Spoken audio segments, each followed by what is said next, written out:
Logan's pav. As I looked into Freya's closed eyes, the glimmer of tears reflecting the filtered light, I felt my own heart shattering.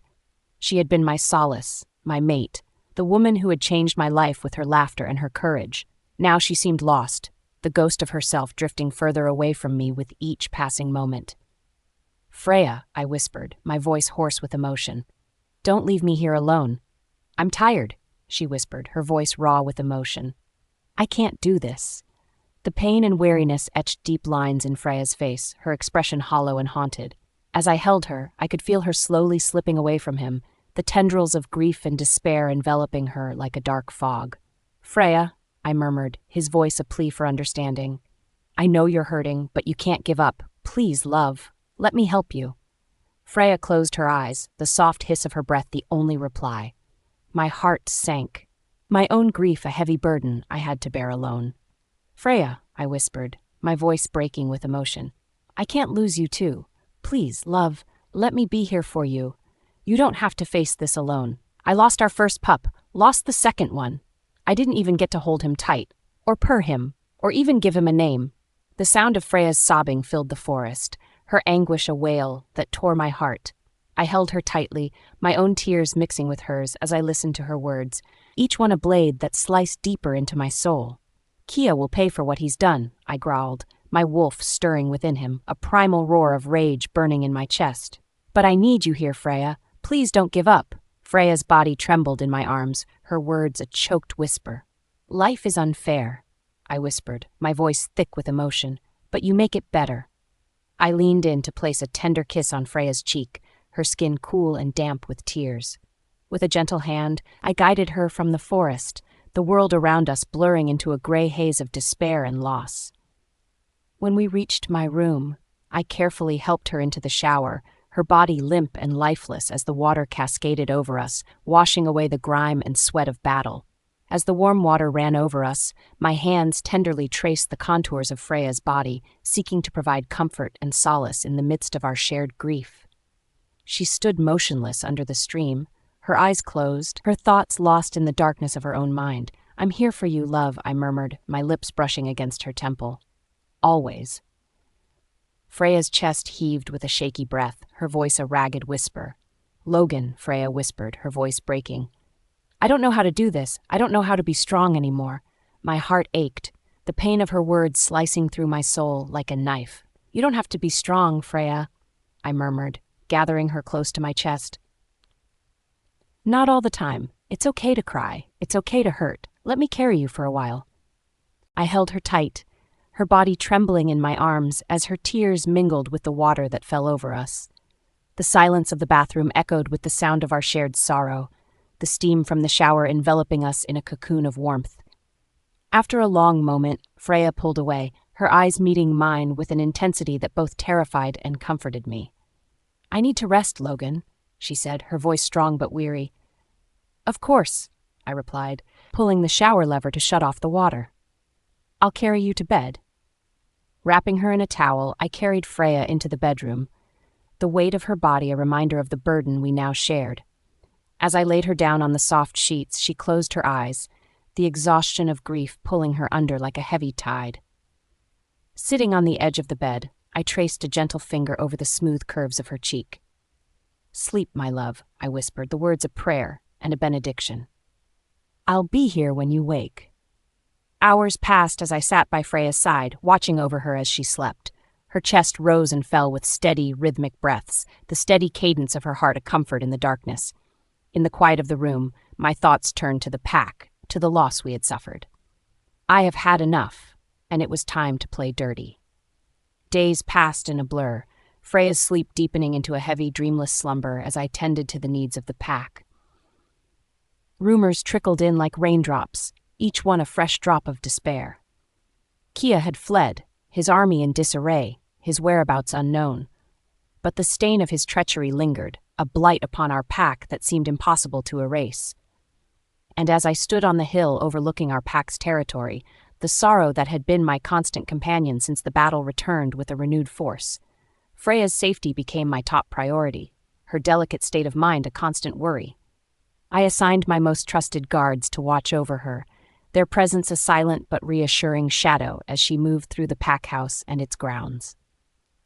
Each day I would visit her, my heart filling with hope at the slightest sign of improvement, only to be dashed by the exhaustion and sorrow that seemed to sap her strength like a persistent disease.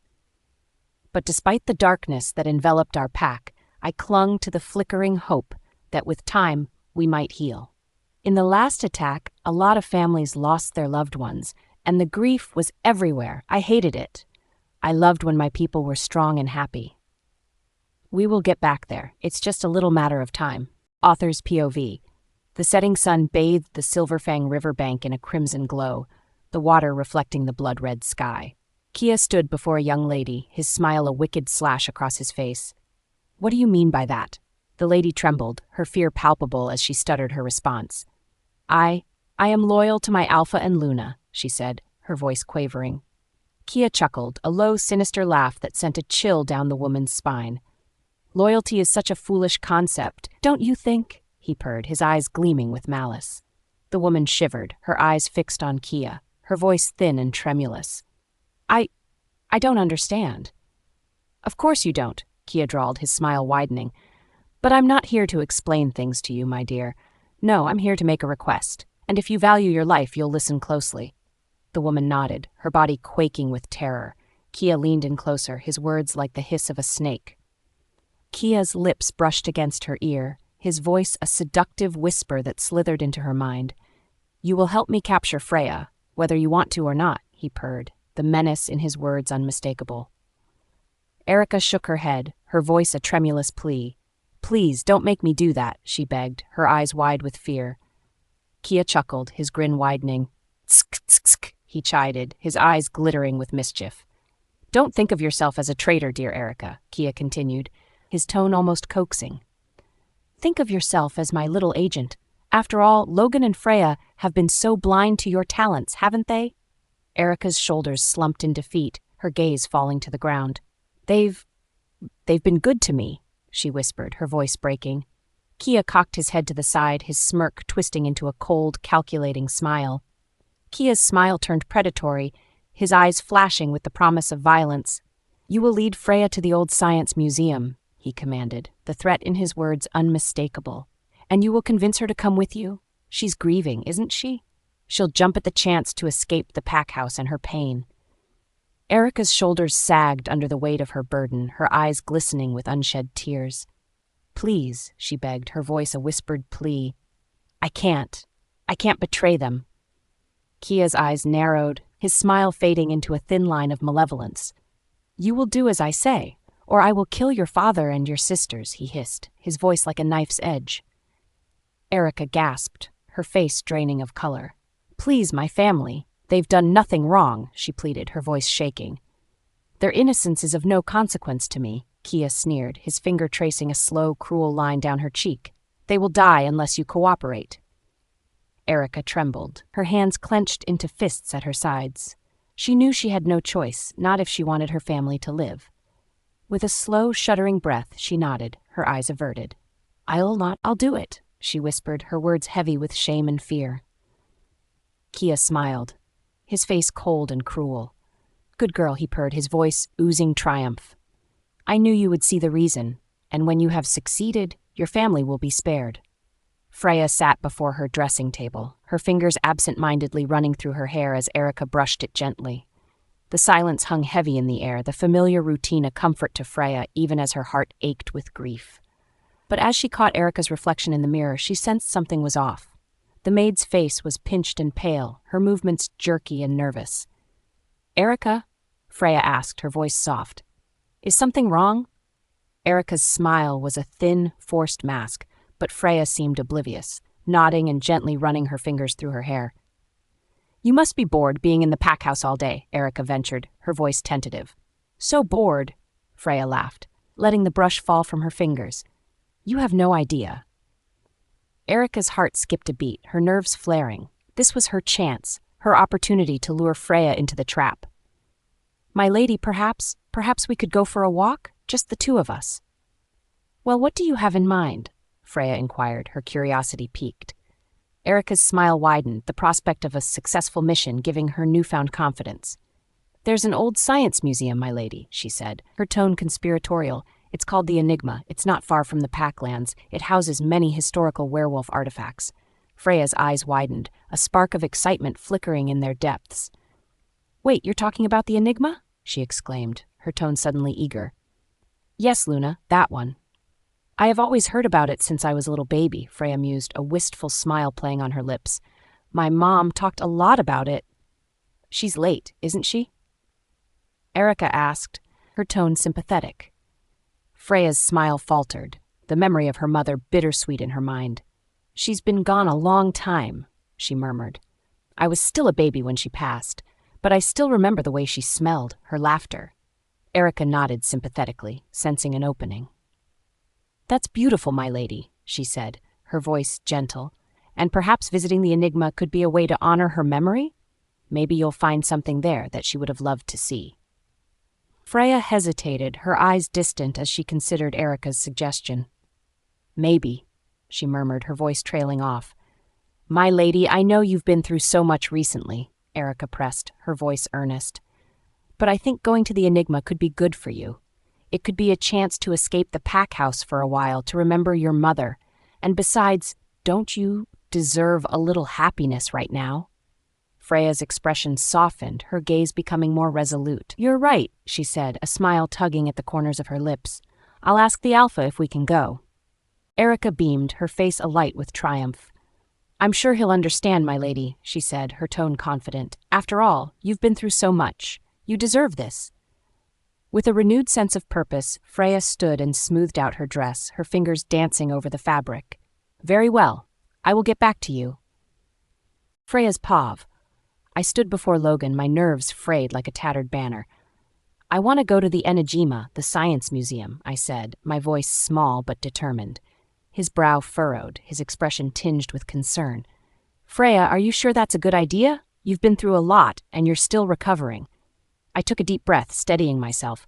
"I know, but I need this. I need to get out of the pack house to remember my mother. Please, Logan, let me do this."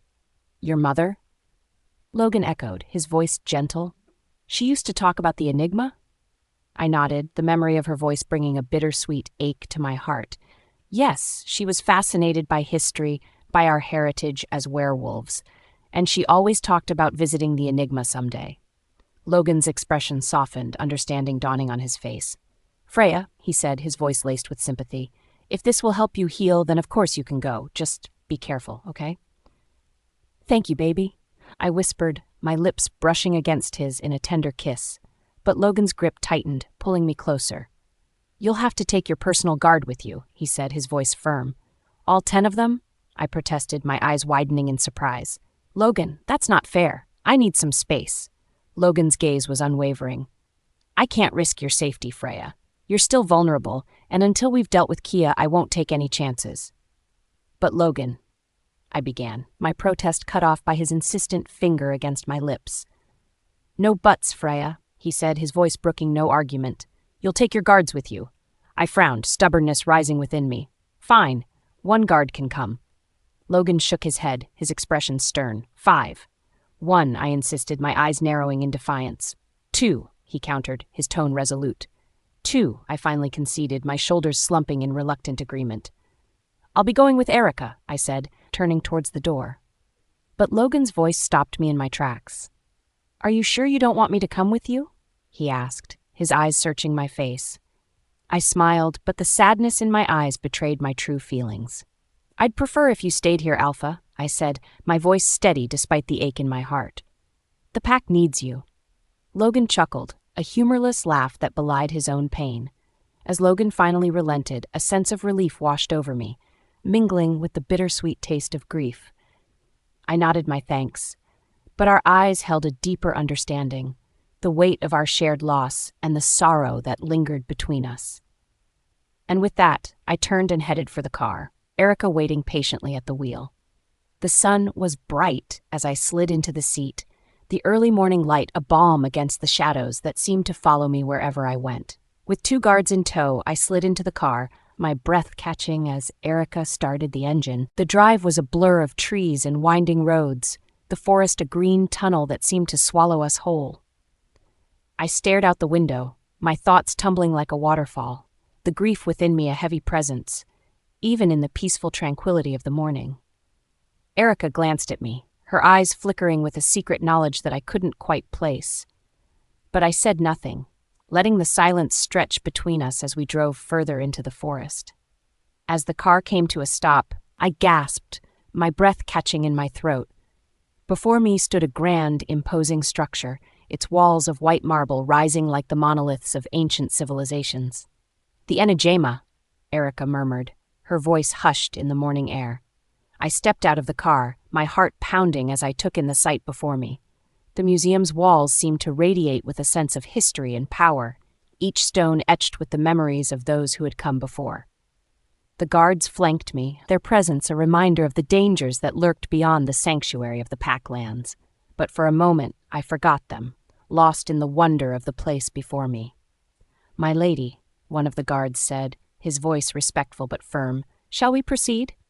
I nodded, my gaze still fixed on the museum, and as we walked up the marble steps, the air seemed to hum with anticipation, the ghosts of history whispering their secrets to me. As I stepped through the grand doors of the Enigma, I was greeted by a world of wonders. Glass cases displayed ancient artifacts, their glinting surfaces glowing in the soft light of the museum. Scrolls and tomes lined the walls, the pages yellowed with age, but their secrets still intact. And at the center of it all, a statue stood tall, its features frozen in a stoic, silent repose. The werewolf before me seemed almost alive, its muscles tensed as if ready to pounce, its eyes burning with an intelligence that seemed almost ancient. "This place is unreal," I breathed, my eyes drinking in the wonder of the museum. "It's like stepping into another world." The guards remained silent, their gazes scanning the corridors, ever alert for signs of danger. But for me, the world around me seemed to melt away, leaving only the treasures of our history to captivate my imagination. I wandered the aisles, my fingers tracing the contours of ancient weapons, my eyes devouring the stories told in the carvings and tapestries that adorned the walls. "Erica," I said, turning to face her, "is this your first time here?" Erica's cheeks flushed, her eyes darting away from mine. Yes, ma'am," she murmured, her voice uncertain. I studied her, my brow furrowing in concern. "Are you sure you're okay?" I asked, my words gentle but firm. Erica swallowed, her gaze still avoiding mine. "Yes, Luna," she said, her voice tight. But the unease in her posture spoke volumes, the tension in her shoulders betraying her nerves. As we explored the museum, a tour guide approached us, his friendly smile putting me at ease. "Welcome to the Enigma Museum of Werewolves History," he said, his voice filled with pride and enthusiasm. "I'd be delighted to show you some of our most prized artifacts," he continued, motioning for us to follow. And so we did, the tour guide leading us through the museum, his knowledgeable commentary bringing the relics to life with stories of legendary packs, of heroes and villains from centuries past.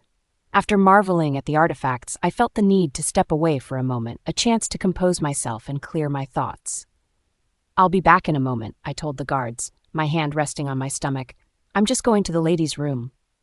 The guards exchanged glances, their expressions torn between duty and propriety. "I'm afraid we must accompany you," one of them said, his voice hesitant. "That won't be necessary," I replied, a smile playing on my lips. "Erica can come with me." Erica and I made our way towards the ladies' room, the tour guide's voice receding behind us as we turned a corner. The hallway stretched before us, the dim lighting casting shadows on the walls. And then, without warning, the lights flickered and went out, plunging us into darkness. A sudden, sharp pain exploded at the back of my head, a blow so powerful it knocked me unconscious before I could react.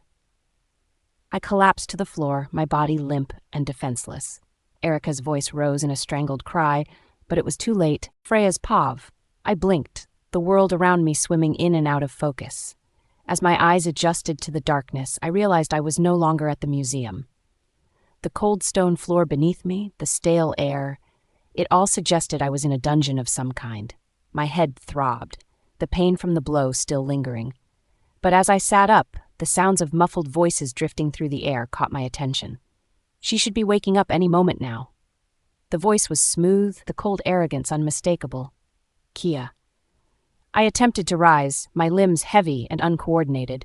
But as I shifted, the clank of metal against metal drew my attention to my wrists, where I saw that I had been bound, the iron shackles digging into my skin. I tugged against the restraints, a growl of frustration rising in my throat. But the chains held fast, the rust-crusted links clattering in the stillness of the room. Kia's voice came again, closer now, his footsteps echoing against the stone floor. "My dear Freya," he said, a cruel smile in his voice. With a flick of a switch, the room flooded with harsh, fluorescent light, the stark brightness stinging my eyes. But as my vision adjusted, I found myself face to face with Kia, his arrogant smirk unwavering. "It seems you and I have a lot to discuss," he said, his eyes gleaming with malice. "Shall we begin?" I glared at him, the anger burning in my chest like a wildfire. "You don't deserve to even breathe the same air as me, Kia," I snarled, my voice trembling with rage. Kia chuckled, the sound dark and mocking. "You're mistaken, my dear Freya," he said, his voice smooth as silk. "It is you who do not deserve to stand before me. You are weak, your pack even weaker. You allowed your cubs to die, your mate to suffer, and now, here you are, bound and helpless before me." His words were like arrows, each one piercing deeper into my heart. But I refused to let him see the pain he caused, my expression hardening into a defiant glare. Even as Kia taunted me, his words dripping with venom, I found a small ember of hope flickering within me. Logan. He would be searching for me, his fierce determination burning like a beacon. My lips pressed into a thin line, defiance burning in my chest. "You will not win, Kia," I said, my voice trembling but resolute. "My mate will find me, and he will tear you apart." Kia sneered, but I could see the doubt in his eyes, his arrogance faltering in the face of my certainty. Kia's sneer twisted into a leering grin, his eyes raking over my body like talons. "You always thought you were too good for me, Freya," he growled, his voice dripping with lust. "Too pure, too innocent. But now, you're all mine to do with as I please." His words made my skin crawl, revulsion roiling in my gut like a storm. I spat at him, my hatred a fire that refused to be quelled. "You're disgusting," I hissed, my voice seething with rage. "My guards," I demanded, my voice fierce and unyielding. "And Erica, what have you done with them?" Kia's chuckle was low and cruel. "Oh, Freya, Erica was the one who led you here, didn't she? Such a loyal little servant, that one. She betrayed you, her Alpha and Luna, for me." Shock coursed through my body, my mind struggling to process the betrayal. She wouldn't do that," I stammered, the words tasting like ash on my tongue. "She did," Kia hissed, his eyes glinting with triumph. And then, as if summoned by his words, Erica stepped into the room, her shoulders slumped in defeat, her eyes glistening with tears. "I'm sorry, Luna," she whispered, her voice breaking. "I didn't have a choice." I stared at her, my heart breaking with each moment that passed. "Erica," I breathed, the name a prayer and a curse. "How could you?" Kia tutted, his tone admonishing. "Don't blame the poor girl, Freya," he said, his eyes dancing with cruel amusement. "She was simply doing what was necessary to protect her family. Isn't that right, Erica?" Erica nodded, her shame palpable as she turned and fled from the room, her footsteps echoing in the silence. Kia's smile turned malicious as he faced me once more. "Now where were we?" "Ah, yes, you were about to give me the pleasure of hearing you beg." "I'd rather die." Kia's hand lingered on my chin, his fingers like icicles against my skin. "Such fire, Freya," he purred, his voice a low rumble. "But mark my words, my dear, you will beg before this is over. You will beg for my mercy." My stomach roiled with revulsion, the words caught in my throat like bile. I fought against my restraints, the chains clanking in my desperation. "Fuck you," I spat, my voice seething with hatred. "You'll never break me." Kia's smirk widened, his eyes gleaming with malice. "Oh, I have quite the secret about your late mother, Freya," he purred, his voice oozing with poison. "How she died, all that boring stuff." I felt the air leave my lungs in a rush, my heart beating erratically. "What do you mean?" I demanded, my voice hoarse with fear and anger. Kia chuckled, relishing in my distress. "Well, let's just say your mother's death wasn't as innocent as it seemed. There were whispers." "Whispers of what?" I interrupted, my words clipped as anxiety spiked through my veins. Kia perched himself before me, a smug smile curling his lips. "Let me tell you a story that will change your perspective, Freya. he said, his words smooth as silk. You look as beautiful as your mother, honestly, he added, his gaze roaming over my features, as if appraising a work of art. I fought the urge to shrink away, forcing myself to remain resolute, my voice icy. Get to the point, I demanded, my words like shards of ice. Freya's pav. Kia laughed, his eyes dancing with amusement at my anger. Calm down, Freya, he chuckled, his voice taunting. You're going to want to hear this. I'm guessing you saw a picture of your mother in Logan's office, he continued, his words like a punch to the gut. Such a beautiful woman, wasn't she? I gasped, my eyes widening in shock. How did you know that? I demanded, my voice shaking with fear. Kia leaned in closer, his grin twisted with malice. I have my sources. Kia purred, the secrecy in his voice thick as honey. You see, Freya, your mother was a beautiful woman, but she was not just a housewife. Oh no, she had secrets. Secrets that died with her until now. Kia's words hung in the air like a fog, obscuring my vision, clouding my thoughts. What do you mean? I stammered, the blood pounding in my ears, threatening to drown out his response. Your mother craved some dark powers as a witch, Kia said, his words a cold knife to my heart. And that almost led to her death, but we'll talk about that later. I gasped, my shock mingling with outrage. What do you know? I demanded, my voice shaking. Kia leaned back, his smirk cold and triumphant. Logan killed your mother, he said, his words an atomic bomb detonating in my mind. He's been hiding this secret from you all along. What? I gasped, my voice shaking as I tried to reconcile his words with the truth I thought I knew. What do you mean? This can't be true. I don't understand. Kia's smile was a twisted mockery of amusement, his eyes dancing with glee at my disbelief. What I'm trying to say, my dear Freya, is that your ever-loving mate, Logan, killed your mother. His words rang in my ears, a cacophony of truth and lies that threatened to break me. I shook my head, my voice cracking as I pleaded for answers. No, this can't be true. Logan loves me. He would never. But Kia continued, his voice smooth as honey, his words a venomous poison. He did, Freya. Logan was experimenting with herbs, searching for a cure for wolfsbane. And when your mother, pregnant and unaware, came to the NorthRidge pack for a visit, he chose her as his test subject. She was injected with wolfsbane, and the rest. The experiment didn't work, Kia continued, his voice a chilling whisper. The wolfsbane took her life, and as if that wasn't enough, your mother gave birth prematurely. Her little pup, you, almost died in the process. My breath caught in my throat, the tears I fought so hard to suppress now spilling down my cheeks. No, I whimpered, my voice small and broken. Logan, he wouldn't do that. It's not true. But Kia was relentless, his words a relentless barrage of truth and lies. Oh, but it is, Freya. Logan was desperate to save his own reputation, his own standing as Alpha. He kept it hidden from you, but the pack, they know. They saw the shame in his eyes, the way he tried to bury the truth. He covered it up, made it look like your mother died of natural causes. My world crumbled around me, each word a hammer blow against the carefully crafted walls I had built to keep myself safe. Kia's voice dropped to a hushed whisper as if to add weight to the horror of his words. And do you know the worst part, Freya? Your mother was not the first, she was not the last. Logan, your beloved mate, he used innocent people as human lab rats, all for the sake of finding a cure. His words were a wildfire in my mind, burning away my denial and exposing the stark, terrible truth. No, I choked, the word falling from my lips like a plea. I tried to gather my wits, my mind racing in denial. You're lying, I said, my voice hardening with false bravado. You're just trying to turn me against him. Logan loves me. He wouldn't. But Kia's smile never faltered, his tone unwavering as he pressed on. No, Freya, I'm not lying. I want you to know the truth. And I want you to know that you deserve so much better than Logan. He used you, just as he used your mother. You deserve to be free of him. Kia's voice was mocking, his tone dripping with cruel amusement. You're a funny one, Freya, he sneered. Where do you think Logan got his ruthless title from? Do you think he's protecting you from his true self, from the dark deeds he's committed? His words were a knife to my heart, twisting deeper with every sentence. The tears spilled from my eyes, the truth a bitter poison in my veins. He's murdered innocent people, wiped out entire packs, Kia continued, his voice a soft, deadly whisper. Is this true? Yes, my dear. Kia purred, his eyes glittering with malice. It's all a lie, a clever ruse to keep you blind to the truth.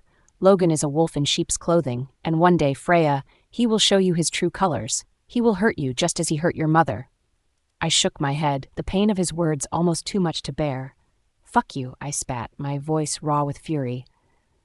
But Kia only laughed, his eyes gleaming with triumph. Oh, Freya? I clamped my eyes shut, fighting to block out Kia's venomous words. No, I gasped, my body trembling as I struggled against the shackles. It's not true. It can't be true. But Kia's cruel laugh filled the air, a chilling melody that sent a shiver down my spine. Denial won't save you, Freya, he sneered. Logan will know the pain of loss, just as he caused you to suffer. With these words, he leaned in, a wicked gleam in his eye. Kia's gloved hand caressed my neck, his fingers dancing along the vulnerable flesh. And then, with a swift, practiced movement, he produced a syringe, the liquid inside glinting in the flickering light. Wolfsbane, he purred, his voice low and dangerous. The same poison that killed your mother, the same poison that will claim your life, just as it claimed hers. My eyes flew open, wide with horror, as he plunged the needle into my skin, the poison seeping into my veins. As the poison surged through my body, a new wave of darkness descended upon me, threatening to swallow me whole. But just as I felt myself slipping away, the door burst open with a deafening crash, shards of splintered wood scattering across the floor. Logan, Freya's pav.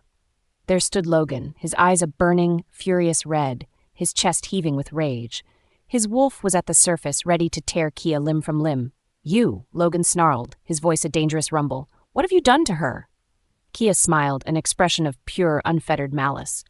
Oh, Alpha, you're too late, he said, his voice lilting with false sympathy. I've already given Freya a dose of wolfsbane, the same poison that killed her mother. Logan's face contorted with rage, the muscles in his body tensing, ready to strike. But he hesitated, his eyes flickering to me, still bound and helpless on the floor. Don't worry, brother, Kia taunted, his voice dripping with contempt. I'm not going to kill her, Kia continued, his voice a poised whisper. No, that would be too easy. Instead, she'll suffer. She'll feel the poison coursing through her veins, eating away at her from the inside out. And when she finally breathes her last, you'll have to watch her suffer, knowing that it's your fault. Logan's roar echoed through the room, his fury a primal force that shook the very foundation of the building. You'll pay for this, Logan snarled, his eyes blazing with murderous intent. Logan sprang into action, drawing his weapon and taking aim. But Kia was fast, his reflexes honed by years of violence and cruelty. The shot ricocheted off the wall, mere inches from his head. With a growl, Logan charged, his movements a blur of speed and muscle as he descended upon Kia with all the fury of an enraged alpha. Kia's men, hidden in the shadows, sprang into action, weapons drawn. The room erupted in chaos, the sounds of gunfire and metal clashing filling the air. The battle raged on, Logan's movements a deadly dance as he wove through the hail of bullets and blades. His wolf was unleashed, its ferocity a savage beast that tore through Kia's men like paper. But for every man Logan defeated, another took his place, and as the fight wore on, the odds turned against him. Xavier, Logan's trusted beta, lunged into the fray, his strength and skill a force to be reckoned with, but even he was not invincible. Logan's voice boomed across the blood-stained room, his command resolute and desperate. Xavier, take Freya to safety now, he bellowed, the roar of the Alpha drowning out the chaos of the fight. Xavier, his chest heaving with exertion, glanced at me with a grim determination. As you command, Alpha, he said, his voice a deep rumble. With a swift movement, he darted towards me, his strength breaking the iron shackles with a single twist of his arm. He scooped me up, holding me protectively against his chest. Xavier's strides were long and sure, his feet pounding against the floor as he rushed towards the exit, his arms a fortress around me. The sounds of the battle faded into the distance, Logan's growls and Kia's taunts disappearing into the shadows of the museum. But as we reached the doors, a gunshot echoed through the hall, the sound shattering the silence like a thunderclap. Xavier staggered, his grip on me weakening as he stumbled forward, his steps slowing. Stay with me, Freya, Xavier grunted, his voice strained with effort. He stumbled into the forest, the foliage closing around us like a shroud. As we reached the safety of the trees, Xavier's grip on me slackened. He collapsed to his knees, his breath coming in ragged gasps. "Xavier," I cried, my voice a desperate plea, but he was beyond hearing, his eyes fluttering shut as he slumped to the ground. I dropped to the ground beside Xavier, my hand reaching for his wound. The fabric of his shirt was soaked with blood, the red stain spreading like a stain against the forest floor. I pressed my fingers against the wound, desperation and denial swirling within me. "Stay with me, please," I begged, my voice choked with tears. "Stay with me, Xavier." But his eyes remained closed, his chest rising and falling in shallow breaths. The forest around us was silent, the leaves still and the birdsong silenced, as if even nature held its breath in mourning. I closed my eyes, my breathing shallow and ragged as the wolfsbane ate away at my strength. But in the darkness behind my eyelids, a faint light began to shimmer, a spark of power crackling like lightning within me. I reached for it, my mind expanding into a realm beyond the physical, into the ancient magic of my ancestors. With a gasp, I channeled the magic, a torrent of energy coursing through me like a river of fire. The wolfsbane in my veins recoiled from the raw power, its toxic grip loosening as my strength surged. With my newfound power, I placed my hands on Xavier's wound, the heat of my magic pulsing against his skin. And then I began to chant, the ancient words of healing tumbling from my lips like water from a fountain. "Anila's Braith, Baleseo," I whispered, the spell awakening ancient forces that swirled within me. Xavier's wound began to glow, the light of my magic healing the damage wrought by the silver bullet. Slowly, his breath steadied, his eyes flickering open with confusion. As Xavier's eyes focused on me, I felt a sudden rush of relief flood through me, a wave that threatened to drown me in its intensity. But I forced myself to remain calm, to let the power of the healing magic work its wonders. "Xavier," I breathed, my voice laced with a tremulous joy. "You're alive." He struggled to sit up, his brow furrowed with pain and confusion. "The bullet," he said, his voice strained. I smiled, the magic still thrumming through me like a heartbeat. But as Xavier began to speak, I felt my strength waver, the power within me dwindling like a candle in a gale. My vision swam, the edges of the forest blurring into a dizzying, kaleidoscopic whirl of color and sound. "Freya!" Xavier's voice was a distant echo as I slumped to the ground, my consciousness slipping into oblivion. Darkness swallowed me whole, a blackness so complete I feared I'd never see the light again. And then, nothing. Freya's Pav. I groaned as consciousness returned, my eyelids fluttering open to reveal a blurry, unfamiliar room. My head throbbed, the pain like the ringing of 1,000 bells in my skull.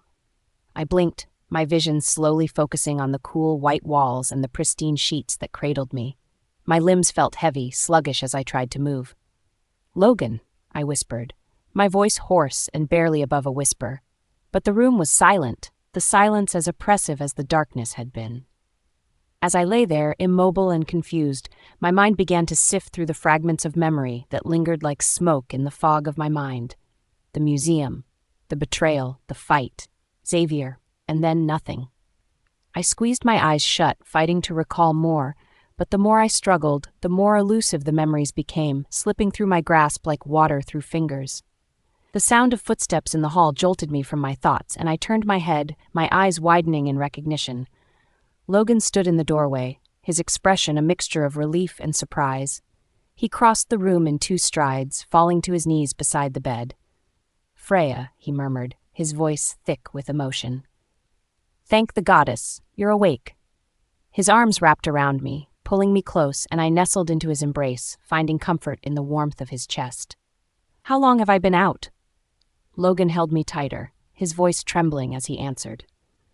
3 days, Freya," he whispered, his lips brushing against my hair.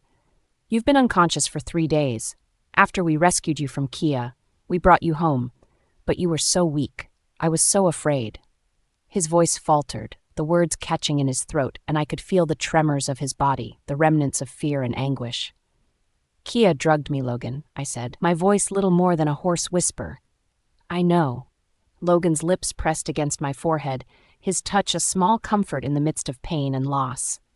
"Xavier," he said, "he says you passed out after you healed him from the silver bullet. The wolfsbane was no longer in your body when he brought you home." "Xavier," I repeated, my heart aching for my lost friend. "How is he?" Logan's voice was gentle as he replied, He is doing well, Freya. He's recovering from his injury. Logan's words brought a measure of relief to my heart, the news of Xavier's recovery a small light in the darkness. I'll get you some food, Logan said, his voice gentle. You need to rest and regain your strength. I nodded, my exhaustion weighing down on me like a physical burden.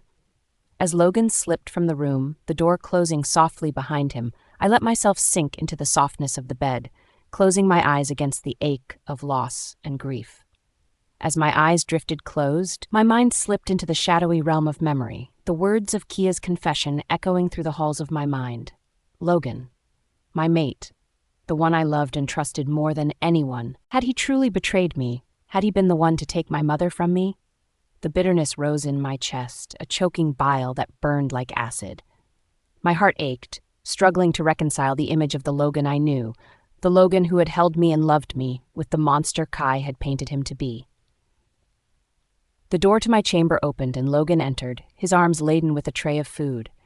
But as he set the tray down and turned to me, he froze, his brow furrowing as he took in my expression. "Freya," he said, his voice a low whisper. "What's wrong?" Logan's gaze flickered, his body tensing as he heard the question. "Freya," he began, his voice shaking slightly. "Your mother. I didn't know how to tell you. It was a dark part of my past, one that I regret deeply." I swallowed hard, the bitterness still rising in my throat like a bitter wine. "But why didn't you tell me?" I demanded, my voice cracking with emotion. "Why keep it from me all this time?" Logan took a deep breath, the air trembling in his chest.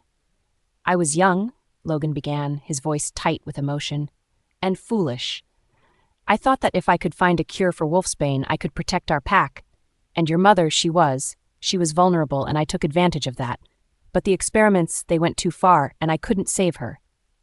I was ashamed of what I had done, of the pain I had caused. I didn't want you to think less of me, to hate me." He reached out, his hand hovering just above my own. I pulled away from Logan, his words failing to soothe the ache in my heart. "My late father was the one who had actually chosen her. I had no choice, Freya." "You had no choice?" I spat, my voice laced with venom. "You could have chosen someone else, anyone else. You could have told me the truth, instead of hiding behind lies and secrets." Logan hung his head, his face twisted with remorse. "I know," he whispered. "It was a mistake, one that I regret with every fiber of my being, and every year on the anniversary of your mother's death, I hold a gathering in her memory. I keep her photo, the one you saw in my office, as a way to remember her, to honor her. It's my greatest shame, Freya, that I couldn't protect her, that I let my ambition blind me. I've tried to make amends, to do right by you, by our pack. I know I can't undo the past, but I want to make things right." He reached out again, his fingers trembling as they brushed against my hand. "Please, Freya, forgive me." His words echoed through the room, a silent plea for absolution. Logan's face fell, his expression crumpling with pain and defeat. "Freya, please," he whispered, his voice hoarse with emotion. "I know I've made mistakes, but I'm begging you, please don't turn your back on me. Give me a chance to make things right." But my heart was hardened, my resolve unbreakable. "Kia was right about you," I spat, the words bitter and angry on my tongue. "You're not the man I thought you were. Now please, just leave." Logan rose from the bed, his shoulders hunched and his eyes downcast. Without a word, he turned and walked towards the door, each step heavy with the weight of his mistakes. And then the door closed with a soft click, leaving me alone in the silent room. Tears spilled down my cheeks, salty trails marking the grief that welled up inside of me. Freya's pav. The castle halls stretched before me, endless and cold, a reflection of the emptiness that filled my heart. I moved through them like a wraith, my feet padding softly against the stone, the only sound the pounding of my heart in my ears. I was lost in the shadows of my pain and grief, but I couldn't stay in my chambers, couldn't bear the weight of Logan's betrayal. So I let my feet carry me away from the safety of my room, away from the life I had known. "Moon Goddess," I whispered, my voice trembling with unshed tears. "Please, Moon Goddess, guide me. Show me the path forward, the way out of this darkness." The prayer was a fragile thing, a whisper in the vastness of the universe. But as I walked, a glimmer of light caught my eye, a golden glow spilling from an open door down the hall. I hesitated, torn between curiosity and fear. But something called to me, a pull like a magnet drawing me towards that light. And so, with a deep breath, I moved towards it, the shadows of the hall fading away as the light filled my vision. As I approached the open door, my mind reeled, a hurricane of emotions swirling within me. My steps were hesitant, my heart hammering in my chest. And then I stepped into the room, my eyes widening as I took in the sight before me. It was a chapel, the walls gleaming with candlelight, the scent of incense sweet and familiar. But it was the painting on the far wall that caught my eye, a portrait of my mother. "Oh, Mother," I whispered, my throat tight with emotion. As I left the chapel, my heart heavy with grief, I turned a corner, lost in the depths of my own sorrow. And that's when I saw her, slipping through the shadows, a bundle clutched tightly in her arms. "Erica?" I called out, my voice catching in my throat. The young Omega froze, her eyes wide with fear as she turned to face me. "Alpha Freya," she whispered, her voice quivering. "What are you doing?" I asked, my gaze falling to the bundle in her arms. Erica's eyes remained lowered, her stance submissive and contrite. "Nothing, Luna," she murmured, her voice quavering. "Just carrying out my daily duties." But her trembling hands and restless feet betrayed her nervousness. I stepped closer, my voice dropping to a chilling whisper. "Why did you do it, Erica?" I asked, my eyes flashing with anger. Tears spilled down Erica's cheeks, her lip quivering with fear. "He threatened me, Luna," she sobbed. "He said he would kill me if I didn't." "Kia threatened you," I repeated, my voice flat and cold, as if testing the truth of the statement. Erica nodded vigorously, her shoulders sagging with relief as she sensed my sympathy. "He threatened my family, Luna. I had to do as he said. I'm sorry. I'm so sorry." But my laugh was sharp and bitter, cutting through the deception like a knife. "You led me to the dagger, knowing I wouldn't understand," I spat. "You led me into a trap, Erica." Erica's face paled, her eyes widening in horror as the reality of her betrayal sank in. "Luna, please," she begged, reaching for my hands. "Please, forgive me. Kia, he said he would kill my family. I didn't have a choice." I pulled away from her grasp, my expression hard as steel. "You made a choice, Erica. You chose to betray your Luna, to follow the commands of a monster." I turned away, my heart heavy with betrayal. "Take her to the dungeons," I ordered, my voice ringing with finality. A familiar voice boomed from behind me, cutting through the tension like a knife. "What's going on here?" Logan demanded, his presence a commanding force that filled the space. Without turning to face him, I remained silent, my jaw clenched tight in frustration. "Nothing," I whispered, the word a curt dismissal. But Logan was relentless, his steps closing the distance between us with each measured stride. "I heard everything," he growled, his eyes flashing with fury. "Don't lie to me, Freya." Logan's presence loomed over me, his eyes flashing with fury. "Erica betrayed you and nearly got you killed," he growled. "What are you going to do about it?" I remained silent, my heart pounding in my chest as I searched for the right words. The weight of my responsibility as Luna weighed down on me like a heavy cloak, suffocating me with its demands. Logan stepped towards Erica, his body a towering presence that cast a shadow over her. His voice was hard, his words slicing through the air like a blade. "Let me show you, Erica," he growled, his eyes blazing with fury, "what I do to traitors who betray their pack." Erica shrank away from him, her sobs a weak plea for mercy, but Logan's expression was impenetrable, his face a mask of rage. "Take her to the dungeons," Logan commanded, his voice ringing with authority. "What do you plan to do with her?" I pressed, my voice filled with the urgency. "Rest is important, Freya," Logan said, his tone softening slightly. "You've been through a lot, and you need time to recover and to think about what's happened." I sighed, the fatigue that had been lurking at the edges of my consciousness suddenly rushing over me like a tidal wave. "You're right," I murmured, my body sagging with the weight of my exhaustion. "But I don't know if I can sleep." Logan's lips brushed against my forehead, his touch a tender gesture that sent a shiver through my body.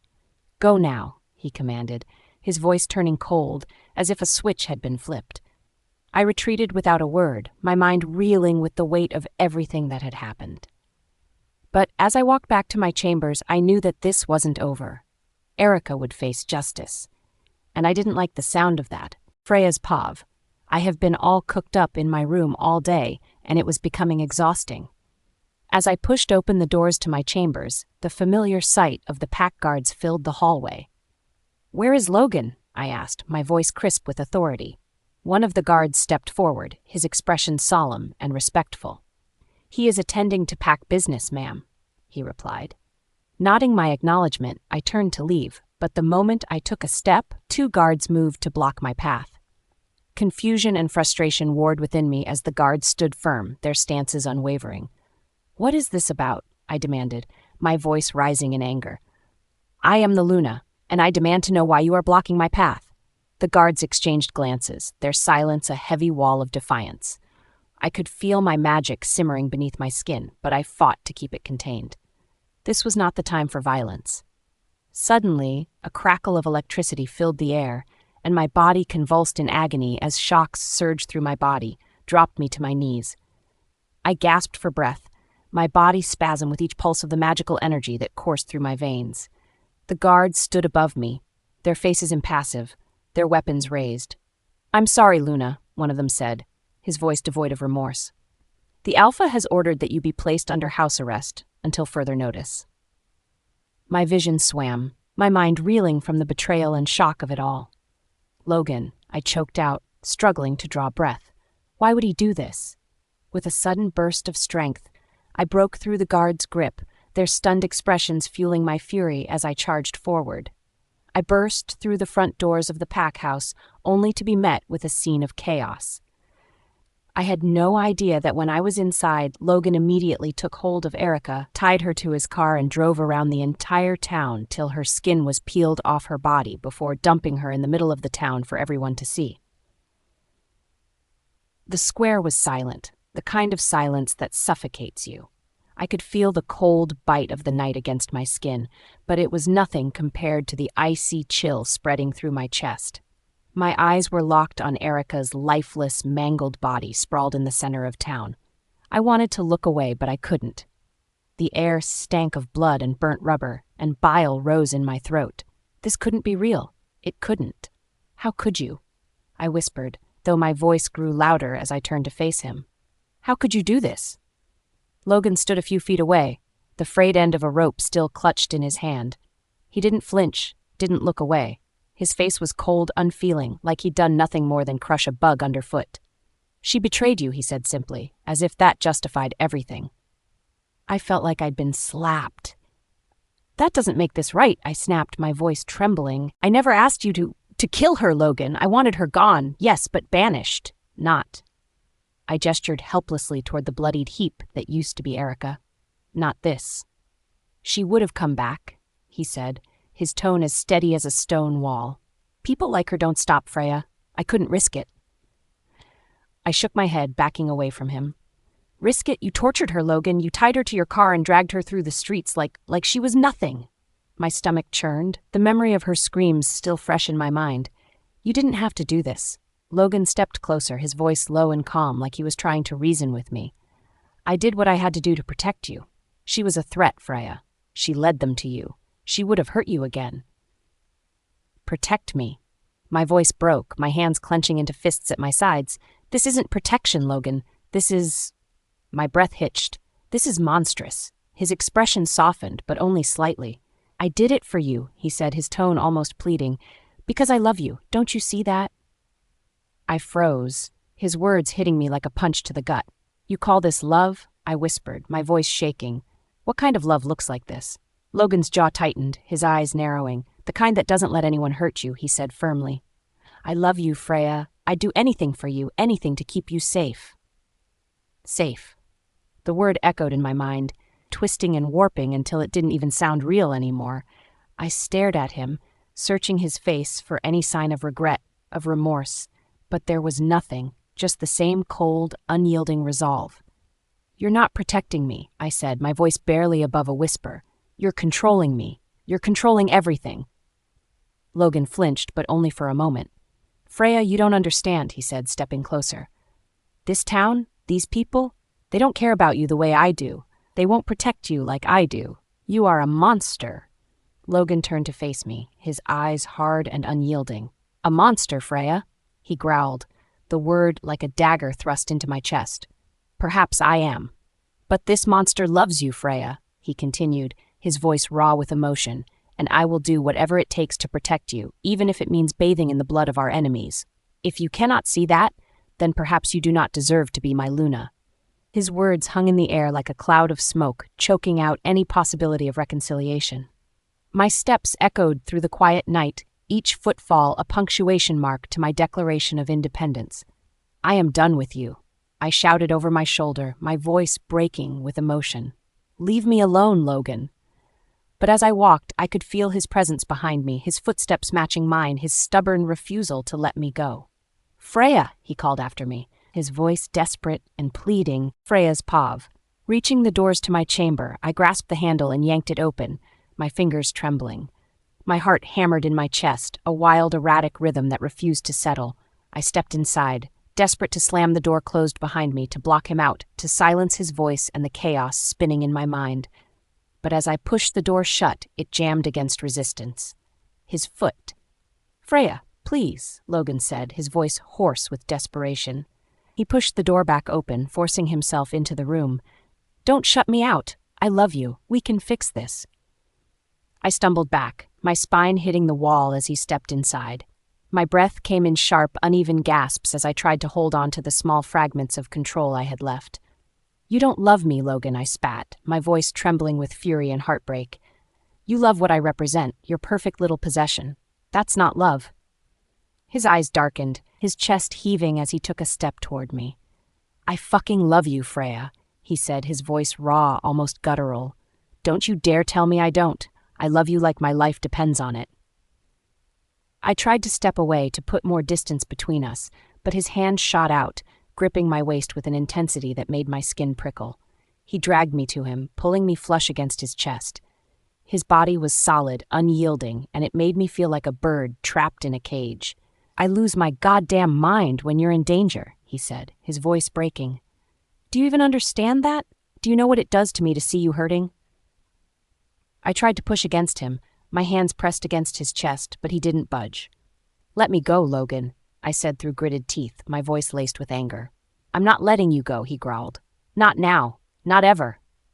You're suffocating me, I cried, my voice cracking. You're trying to control me, Logan. This isn't love. It's obsession. He sighed, the sound heavy and laden with exhaustion. I'm not a good man, Freya. You knew that before you had eyes for me, he said, his grip on my waist tightening.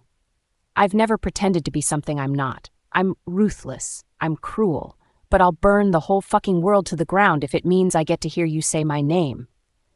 His words sent a shiver down my spine. I wanted to hate him for what he'd done, for the blood on his hands, for the way he made me feel trapped. Logan, I said softly, my voice barely above a whisper, you can't keep doing this. You can't keep killing in the name of love. It's destroying us. His hand moved from my waist to cradle my face, his thumb brushing against my cheek. You think I don't know that? He said, his voice rough with emotion. You think I don't feel it? Every time you look at me like this, like I'm some kind of monster, it kills me, Freya. But I'd rather be a monster than let anyone hurt you again. Tears welled in my eyes, spilling over and streaking down my cheeks. It's not just about me, I said, my voice breaking. You're hurting yourself too. You're letting this anger, this darkness, consume you. He closed his eyes for a moment, exhaling deeply. I can't lose you, he said, his voice trembling. Not after everything we've already lost. My breath hitched, the unspoken words hanging heavy between us. Our child. The memory of his tiny hands, his fragile heartbeat, came flooding back, and it felt like I was drowning in it. Logan, I started, my voice faltering. He opened his eyes, and I saw the pain there, raw and unfiltered. I couldn't protect him, he said, his voice barely above a whisper. I couldn't save him, but I can protect you, and I'll die before I let anything happen to you, Freya. Do you understand that? The grief in his voice mirrored my own, and for a moment I felt the walls around my heart begin to crack. But then I remembered Erica, what he'd done to her. Logan, I said, stepping out of his grasp. You have to change. He stared at me, his jaw tightening. People don't change, Freya, he said, his voice firm. Not like that. You know that as well as I do. Then leave, I said, my voice trembling, because I can't do this anymore. His eyes flashed with something dangerous, something unrelenting. Before I could react, he closed the distance between us, his hands framing my face as his lips crashed against mine. The kiss was hard, desperate, filled with all the things he couldn't say. I tried to push him away, but his hold on me was unyielding. His lips moved against mine with a kind of urgency that left me breathless, and despite myself, I felt my resolve start to crumble. When he finally pulled back, his forehead rested against mine, his breath hot and ragged against my skin. "You can tell me to leave 1,000 times, Freya," he said, his voice low and raw. "But I'm not going anywhere. You're mine, and I'm yours. No matter how much you want to fight it." Tears streamed down my face, but I didn't have the strength to argue anymore. I hated him. I loved him. And I hated that I loved him. "Logan," I whispered, my voice barely audible. "Shh," he murmured, brushing his lips against my forehead. "I'm here, and I'm not leaving." The weight of his words pressed down on me, suffocating and consuming. I didn't know how much longer I could keep fighting him or myself. But one thing was clear. This war between love and destruction was far from over. Logan is like an addiction to me. And it might look like I'm being too hard on him, but I have a lot of emotions to put together. Logan's POV. Her words echoed in my head, cutting deeper than any blade ever could. "Go, Logan, just go. I can't look at you right now." I had tried to hold her, to console her, to fix the gaping wound I had caused, but Freya shoved me away, her eyes burning with tears and disgust. She didn't just want space, she wanted me gone. The rejection hit me like a blow to the chest. I stood frozen in the doorway, watching her back as she trembled with anger and pain. My wolf clawed at my insides, desperate to reach her, to soothe her, but she had built a wall I couldn't break through. When her voice cracked again, this time louder, fiercer, I knew I couldn't stay. "Leave." I walked out of the room, shutting the door softly behind me, though it felt like a storm was raging inside me. My fists clenched at my sides as I stormed out of the house, letting the cool night air sting my skin. I needed to clear my head. I needed something. Anything to drown out the guilt tearing me apart. The shooting range felt cold and empty, but the weight of the gun in my hand was familiar. I loaded the chamber, my fingers shaking as I tried to steady myself. My thoughts swirled like a hurricane. Freya's tears, her voice, her pain, and me, the man who caused it all. The gunshot cracked through the air, but I missed the target completely. I cursed under my breath, reloading the gun. "You're off tonight?" came Xavier's voice from behind me. He stepped out of the shadows, his arms crossed casually over his chest. I didn't bother looking at him. "Did you come here to criticize my aim?" "No," he said evenly. "I came because your rage is practically radiating across the pack house. What's going on?" I kept my eyes on the target, firing another shot. Closer this time, but still not good enough. "Nothing you can fix, Xavier." He leaned against the wall, watching me reload. "Maybe not. But you look like a man who's about to explode, so go on.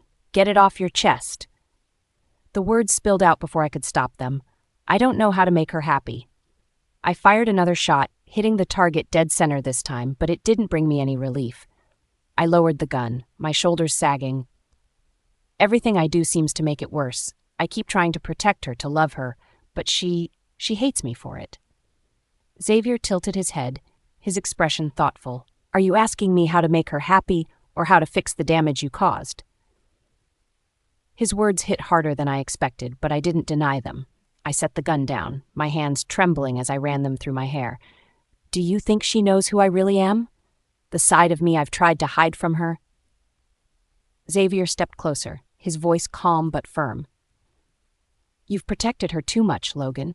You've kept her in the dark because you didn't want her to see the worst of you. But maybe that's the problem. She needs to know all of you, the good and the bad. Otherwise, how can she trust you?" I swallowed hard, the weight of his words settling in my chest. He was right. I'd spent so much time trying to shield Freya from my darkness that I'd never let her see the man behind the Alpha. "She told me to leave," I admitted, my voice breaking. "She doesn't even want to look at me, Xavier.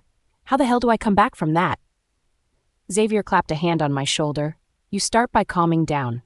Take a breath. Think about what she needs, not what you think she needs. Then go back to her and apologize, not as her alpha, but as her mate." The sparring grounds were the only place where I could release the tension coiling in my muscles. Xavier and I squared off, and I lunged first, my strikes sharp and relentless. He matched my pace, dodging and deflecting with ease. "You're protecting her too much," Xavier said as he ducked under a punch. "That's not what she needs." I growled, landing a blow to his shoulder. "She's been through enough that I just want to keep her safe." Xavier countered with a swift kick, knocking me back a step. Safe from what? From you, or from the truth? The question stopped me cold. My chest heaved as I lowered my fists, his words slicing through the fog in my mind. "You're right," I muttered, my voice barely above a whisper. "I've been so focused on protecting her that I forgot what she really needs, to be seen, to be understood." Xavier nodded, his gaze steady. "Go to her, Logan. Show her the side of you she's never seen before. And this time, listen to her." I stood outside the bedroom door that night, my heart pounding. The silence inside was deafening, but I knocked softly before opening the door.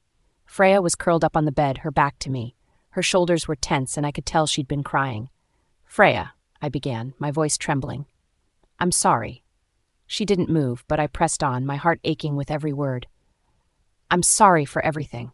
For not listening to you, for hurting you, for not being the man you deserve." Her shoulders relaxed slightly, but she still didn't turn to face me. "I love you," I said, my voice breaking. "More than anything, I know I don't deserve your forgiveness, but I need you to know that I'm trying. For you. For us." Finally, she turned to look at me, her eyes red and puffy, but still shining with that fire I'd always loved. She didn't say anything, but the hope in her gaze was enough to give me the strength to keep fighting for her. For us, Freya's POV. The tension in the pack was suffocating, and I could feel it pressing down on me every second of the day. It had been days since I told Logan to leave me alone, and though he had been trying to talk to me, I couldn't bring myself to face him. Not yet. Everywhere I turned, the pack was on edge. I saw it in the way the warriors avoided eye contact with Logan, the way the maids scurried out of sight when he entered a room. He'd been snappier than usual, barking orders and losing his temper at the smallest mistakes. I hated seeing the pack in disarray, but I hated even more that I was the reason for it. I smoothed down the hem of my dress and stepped out of the bedroom, the morning air cool against my skin. Maybe a walk would clear my head. I needed to breathe, to think, to feel something other than this constant ache in my chest. But as I rounded the corner, the sound of hushed voices stopped me in my tracks. "I'm telling you, all of this started when she came," one of the maids whispered, her voice dripping with disdain. "She's nothing but trouble," another one added. "A useless Luna. She doesn't even act like one. She just hides away and cries while the Alpha tears the pack apart." I froze, my heart sinking. Their words were like daggers, each one cutting deeper than the last. "I heard she's the reason he's been so unstable," the first maid continued. "He's obsessed with her, and it's ruining everything." My hands clenched into fists, but I couldn't bring myself to step into the room and confront them. What would I even say? That they were wrong? That I wasn't ruining the pack? Because deep down, I wasn't sure they were wrong. Blinking back the tears threatening to spill, I turned and walked away, my chest tight. I wandered aimlessly through the halls, trying to push their voices out of my head, but they echoed endlessly. A useless Luna. She doesn't even act like one. I reached the gardens, hoping for a moment of solace, but instead, I saw another group of pack members talking in low voices. They fell silent when they saw me, their eyes filled with pity and judgment. That was the final straw. I turned and ran, tears blurring my vision as I stumbled toward the forest edge. My body shook with silent sobs, the weight of everything crashing down on me all at once. I didn't hear the footsteps behind me until a pair of warm arms wrapped around me. "Freya, my darling, what's wrong?" The familiar voice made me crumble completely. I turned and buried my face in Elena's shoulder, the tears falling freely now. She held me tightly, her arms strong and comforting, just like they had been when I was new here. Elena had always been my safe haven. She'd taken care of me when I was sold off as a breeder, treated me with kindness when no one else did. Seeing her now felt like seeing a piece of my past I desperately needed. Not being in need of a breeder again, Logan told her she could take some days off. "I'm tired," I whispered through my tears, tired of feeling unloved, tired of being hurt, tired of being blamed for everything. She stroked my hair, her voice soothing. "Oh, sweetheart, you've been carrying too much on your shoulders. Let it out." "I've lost 2 babies, Elena," I confessed, my voice cracking. 2 babies. What kind of Luna can't even protect her own children? I feel so useless. Her grip on me tightened, and I could hear the emotion in her voice when she spoke. "You are not useless, Freya. Don't you dare let anyone make you believe that. You've been through hell and back, and you're still standing. That's strength." I wanted to believe her, but the doubt clung to me like a shadow. "I have been ignoring Logan for a while now," I said. She smiled and looked at me. "You don't like that, right? It sucks, and I know he is suffering because of it, but I can't just face him." I bit my lips. "You know he loves you, right? More than anything?" I said with a smile. Elena chuckled. "Now don't let this little crazy feelings of hurt stop you from loving or being close to your mate." I know, I drew a very long sigh. After a moment of silence, she pulled back and wiped the tears from my cheeks. "Come on," she said, a small smile on her lips. "Let's do something fun." I frowned. "Fun?" "Yes, fun," she said firmly. "You've been cooped up for too long, drowning in all this pain. It's time to let it go, even if just for a little while." "What do you have in mind?" I asked, my voice still shaky. "Swimming," she said, her eyes sparkling. I blinked. "Swimming?" "Yes. Don't look at me like that," she teased, nudging me playfully. "It's exactly what you need. Trust me." For the first time in days, a small smile tugged at my lips. "All right, fine, but only because you're so stubborn." Elena laughed and pulled me toward the Pax Lake. The water shimmered under the morning sun, and for a brief moment, I felt a flicker of peace. Maybe she was right. Maybe I did need this. As I dipped my toes into the cool water, I let out a shaky breath, the tension in my body slowly melting away. Elena splashed me playfully, and for the first time, in what felt like forever, I laughed. It was a small laugh, hesitant and quiet, but it was real. For a little while, the weight on my shoulders didn't feel so heavy. Logan's pav. I stood at the edge of the forest, hidden behind the thick trunks of the oak trees, watching Freya and Elena as they splashed around in the lake. Freya's laughter, light and unrestrained, drifted through the air like music, warming a part of me I thought I'd lost. Her smile was genuine, and the way she threw her head back, water glistening on her skin, made my heart ache. It had been so long since I'd seen her like this, happy, free of the burden she carried every day. And yet I couldn't bring myself to go to her. Not now. I had brought Elena back because I knew Freya needed someone who wasn't me. She needed someone she could cry to without fear of judgment, someone who could remind her of who she was before all this pain. Elena had always been that for her, and I hated that I wasn't. I wasn't blind to what I had done to her. I had failed her in so many ways, hurt her in ways I couldn't take back. And while I wanted nothing more than to run to her, hold her, and beg for her forgiveness, I knew my presence would only pull her out of this fleeting moment of happiness. So I stayed back, watching from the shadows, my heart heavy but full at the same time. "She looks happy," a voice said from behind me, startling me. I turned to see Xavier, my beta and oldest friend, standing a few feet away. His arms were crossed over his chest, and there was a knowing smile on his face as he followed my gaze to the lake. "Happy Luna, happy Alpha," he said with a shrug, his tone light but his words carrying weight. I let out a short laugh, running a hand through my hair. "She deserves to be happy," I said softly, my voice barely above a whisper. "I've taken that from her for too long."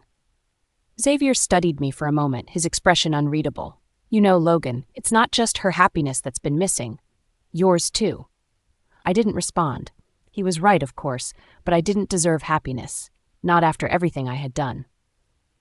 "I hate to break up your moment of reflection," Xavier said after a pause, his tone turning serious, "but there's something you need to know. The Pack Council is waiting for you. There's a meeting happening right now. It's important." I frowned, my gaze snapping back to him. "What's this about?" Xavier hesitated, his jaw tightening. "The Council has launched an investigation into your actions. Specifically, what happened with Erica." My heart sank. I should have known this was coming. "They're saying your emotions are clouding your judgment," Xavier continued carefully. "That your love for Freya has made you unstable and it's led to, well, everything. The chaos, the fear, the tension in the pack." I felt a surge of anger at his words, but I knew it wasn't directed at him. It was directed at myself. They weren't wrong. I had lost control. My love for Freya, my desperation to protect her, had turned me into someone I barely recognized. "What do they want?" I asked, though I already had an idea. Xavier sighed, looking at me with a mixture of sympathy and concern. "They want you to leave Freya, to break whatever relationship you have with her. They think it's the only way for you to regain control, to focus on your role as Alpha." A bitter laugh escaped my lips. "Of course they do. They've always seen her as the problem." "They think you're the problem," Xavier said bluntly. "And they're not entirely wrong. Logan, you've been spiraling, and it's affecting the entire pack." His words hit me like a punch to the gut, but I couldn't argue with him. I had been spiraling. The thought of losing Freya, of not being able to protect her, had consumed me to the point of madness. "I can't leave her," I said firmly, my voice low but resolute. "Logan." "No," I interrupted, turning to face him fully. "I can't. She's my mate, Xavier, my fated mate. I've already failed her in so many ways. Leaving her would destroy her, and it would destroy me too." Xavier sighed, rubbing the back of his neck. "I get it, man. I do. But you're the Alpha. Your first responsibility is to the pack. My first responsibility is to her," I snapped, my temper flaring. "She's not the only one who needs you, Logan," Xavier said, his voice calm but firm. "The pack needs you too, and right now they're falling apart because you're falling apart." I turned away from him, my fists clenched at my sides. He was right, and I hated him for it. For a long moment, neither of us spoke. I stared out at the lake, watching as Freya and Elena laughed together. Freya's smile was like a knife to my chest, a painful reminder of what I stood to lose. "I can't lose her, Xavier," I said finally, my voice breaking. "You won't," he said softly, "but you need to figure out how to be both her mate and the Alpha this pack needs. Because if you don't, you're going to lose everything." I nodded, swallowing hard. I didn't know how to fix this, but I knew one thing for certain. I couldn't let her go. As Freya turned her head and caught sight of me, our eyes met. Her smile faltered, and I saw the pain hidden behind her happiness. She looked away quickly, and my chest tightened. I would fix this. I didn't know how yet, but I would. For her, for us. But first, I had to face the council. I never liked those people, especially the fact that they would pick on any little thing to have a say against me. But my father was the one that placed them there, and I respect that. If not, I would have banished all of them from the council position. They didn't deserve it. I guess my father had bad taste in people. Author's POV. Logan sat at the head of the long council table, his jaw tight, his fingers drumming against the smooth wood. The air in the room was thick with tension as the 4 council members, Elijah, Bunk, Niall, and Blue, stood before him. Their expressions were a mixture of concern and defiance, their collective presence demanding his attention. Elijah, the eldest of the council and the most outspoken, stepped forward. "Logan," he began, his tone firm but measured, "this cannot continue. Your obsession with Freya is clouding your judgment as Alpha." Logan's piercing gaze snapped to Elijah, silencing the councilman mid-sentence. "Careful," Logan warned, his voice low and dangerous. But Elijah pressed on. "It's not just me saying this. The pack feels it. They see it. Your actions, your recent instability are tearing the pack apart. Your focus should be on leading, not on clinging to a woman who—" Logan was out of his chair in an instant, the chair scraping loudly against the floor as he stood. His sudden movement made the other council members flinch. "Finish that sentence, Elijah," he said coldly, his tone laced with a deadly calm. Blue, the youngest and most cautious of the council, raised his hands in a placating gesture. "Alpha, please, this is not an attack. We are only here to advise." "Advise?"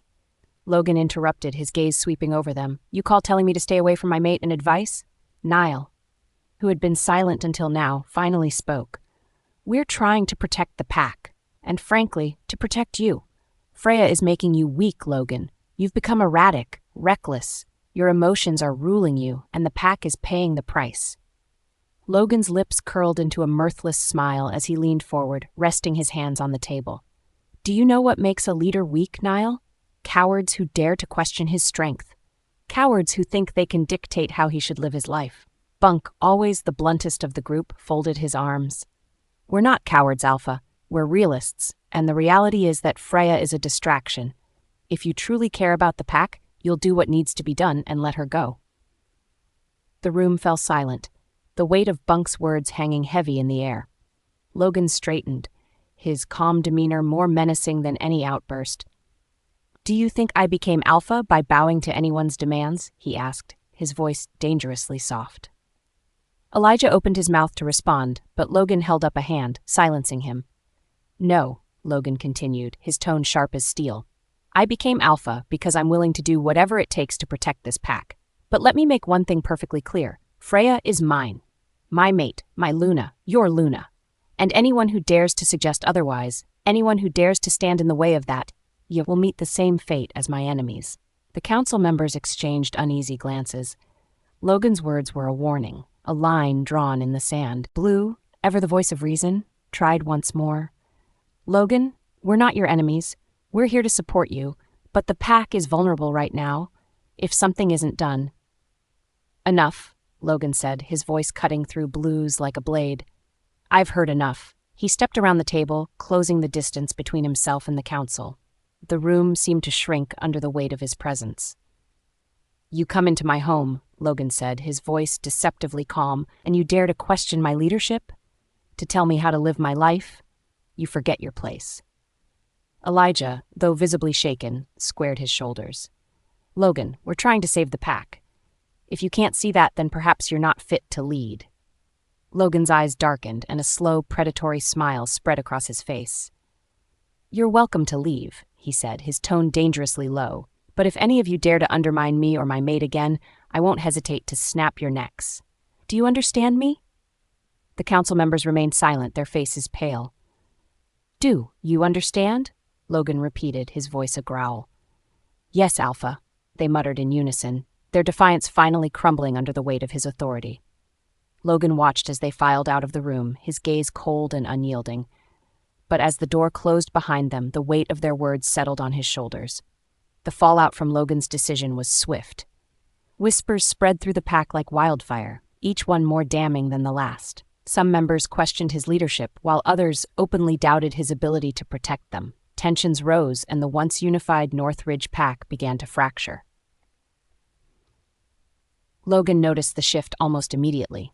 Pack members avoided his gaze, their loyalty faltering. Patrols became disorganized and morale plummeted. The pack, once a formidable force, was now vulnerable to external threats. But the worst betrayal came from within. Unbeknownst to Logan, a small faction of his own pack had begun conspiring with a secretive organization. Their goal was simple: eliminate Freya and restore their Alpha to what they believed was his former glory. They saw her as the root of the pack's problems, a distraction that had turned their once strong leader into a man ruled by his emotions. The organization, known only as the Shadow Council, had long operated in the dark, manipulating packs for their own gain. They saw an opportunity in NorthRidge's vulnerability and seized it. The traitors within the pack fed the Shadow Council information, providing them with details about Freya's movements and the pack's weakened defenses. Plans were made, alliances forged, and a deadly scheme began to take shape. Freya, oblivious to the growing danger, continued to focus on her own healing. She spent her days with Elena, finding moments of solace in their time together. But even in her laughter, there was a lingering sadness, a reminder of the bond that had been strained nearly to its breaking point. And Logan, despite his outward confidence, felt the weight of his decisions pressing down on him. He had chosen to stand by Freya, to fight for their bond, but in doing so, he had put everything else at risk. The question now was whether he could protect the woman he loved and the pack he had sworn to lead, or if his choices would bring them all to ruin. Freya's POV. It had been weeks since Logan and I had shared a bed. Weeks since I had felt his warmth next to me, his strong arms wrapped around me as if shielding me from the world. And though I tried to bury my feelings in the silence of my room, the emptiness gnawed at me. I missed him, every piece of him, even the maddening parts. The nights had been the worst. Lying awake in bed, staring at the ceiling, my thoughts drifted to him. I hated him for the things he had done, for the choices he had made. But my heart betrayed me. It ached for him, for his touch, his voice, his presence. Tonight, I couldn't take it anymore. Slipping into the lingerie I hadn't worn in months, a delicate black piece that clung to my curves. I stared at myself in the mirror. My reflection seemed foreign to me, but there was a determination in my eyes that I hadn't seen in a long time. I wanted to talk to him, to let him know how much I missed him. But I also wanted to remind him and myself of the passion that once burned between us. My heart pounded as I left my room and made my way to his. The hallways were quiet, the pack house still. When I reached his door, I hesitated for a moment, my hand hovering just above the wood. I took a deep breath, gathered every ounce of courage I had, and knocked. The door opened almost immediately. Logan stood there, his broad frame filling the doorway, his hair slightly tousled as if he had just run his fingers through it. His piercing eyes locked onto mine, and for a moment he looked utterly surprised. "Freya," he said, his voice low and almost cautious. I lifted my chin, trying to ignore the way my knees felt weak just from hearing him say my name. "Can I come in?" He stepped aside, holding the door open for me. "Of course." The room was dimly lit, the scent of him filling the air, woodsy and warm, so unmistakably Logan. I walked in, my fingers brushing against the edge of the desk as I turned to face him. He closed the door behind me, his gaze never leaving mine. "What's going on?" he asked, his voice softer now, as if afraid to scare me off. I swallowed hard, my rehearsed words evaporating the moment I looked into his eyes. I've been thinking about us. About everything." He took a step closer, his brow furrowed. "Freya, I know I've made mistakes. If you want to talk, I'm here. Just tell me what's on your mind." I opened my mouth to speak, but instead of words, the truth spilled out in a way I hadn't planned. I closed the distance between us and pressed my lips to his. Logan froze for a moment, as if he couldn't believe what was happening, but then his hands were on me, pulling me closer. The kiss was slow, at first, tentative, as if we were both testing the waters, but it quickly grew more passionate, more desperate. "I missed you," I whispered against his lips, my voice trembling. His hand slid down to my waist, his grip firm but gentle. "You have no idea how much I've missed you, Freya." I felt the warmth of his breath against my neck as he trailed kisses down my skin, sending shivers through my body. He pulled back just enough to look at me, his eyes dark and filled with an intensity that made my heart race. "You look incredible," he said, his voice rough. I blushed, the heat rising to my cheeks as his eyes roamed over me. "I didn't come here just for this," I managed to say, though my voice betrayed the truth. He smirked, that cocky yet endearing expression that I both loved and hated. "Oh, then why are you here?" "To talk," I said, though the word felt weak as his lips found mine again. "Talk, huh?" he murmured against my mouth, his hands tracing the curve of my back. I gasped as he lifted me effortlessly, carrying me to the bed. He laid me down gently, his weight settling over me as his lips moved against mine. I could feel the tension in his body, the restraint he was exercising as his hands explored my skin. "Logan," I whispered, my fingers tangling in his hair. "Freya," he said, his voice barely audible, "I want to feel every inch of you." His words sent a thrill through me, but before things could go any further, I placed a hand on his chest, stopping him. "Wait," I said, my voice shaky but firm. He froze immediately, his eyes searching mine. "What's wrong?" "I just wanted to be close to you," I said, my cheeks flushing. "I don't want to rush into anything. Not yet." Logan nodded, his expression softening. "Of course. I'll wait as long as you need, Freya. I just want you to know how much you mean to me." I smiled, the sincerity in his voice melting away any lingering doubts. "Thank you." He rolled onto his side, pulling me close against him, his arms wrapped around me, and for the first time, in what felt like forever, I felt safe. As I rested my head against his chest, listening to the steady rhythm of his heartbeat, I knew that despite everything we had been through, there was still something worth fighting for. Logan's POV. I woke up to the sight of Freya nestled against me, her breathing soft and even as the first light of dawn filtered through the curtains. It felt surreal, like a dream I never wanted to end. For the first time in weeks, I felt a semblance of peace. I slid out of bed carefully, not wanting to wake her. Watching her sleep so soundly filled me with a sense of purpose I hadn't felt in ages. She deserved the world, and I was determined to give it to her, no matter what stood in my way. Quietly, I made my way to the kitchen. Cooking wasn't exactly my strong suit, but I wanted to do something special for her. I whipped up her favorites, scrambled eggs, toast, and fresh fruit. I carried the tray upstairs, trying not to spill the orange juice as I nudged the door open with my foot. "Good morning," I said softly, setting the tray down on the nightstand. Freya stirred, her eyes fluttering open. A sleepy smile spread across her face when she saw me.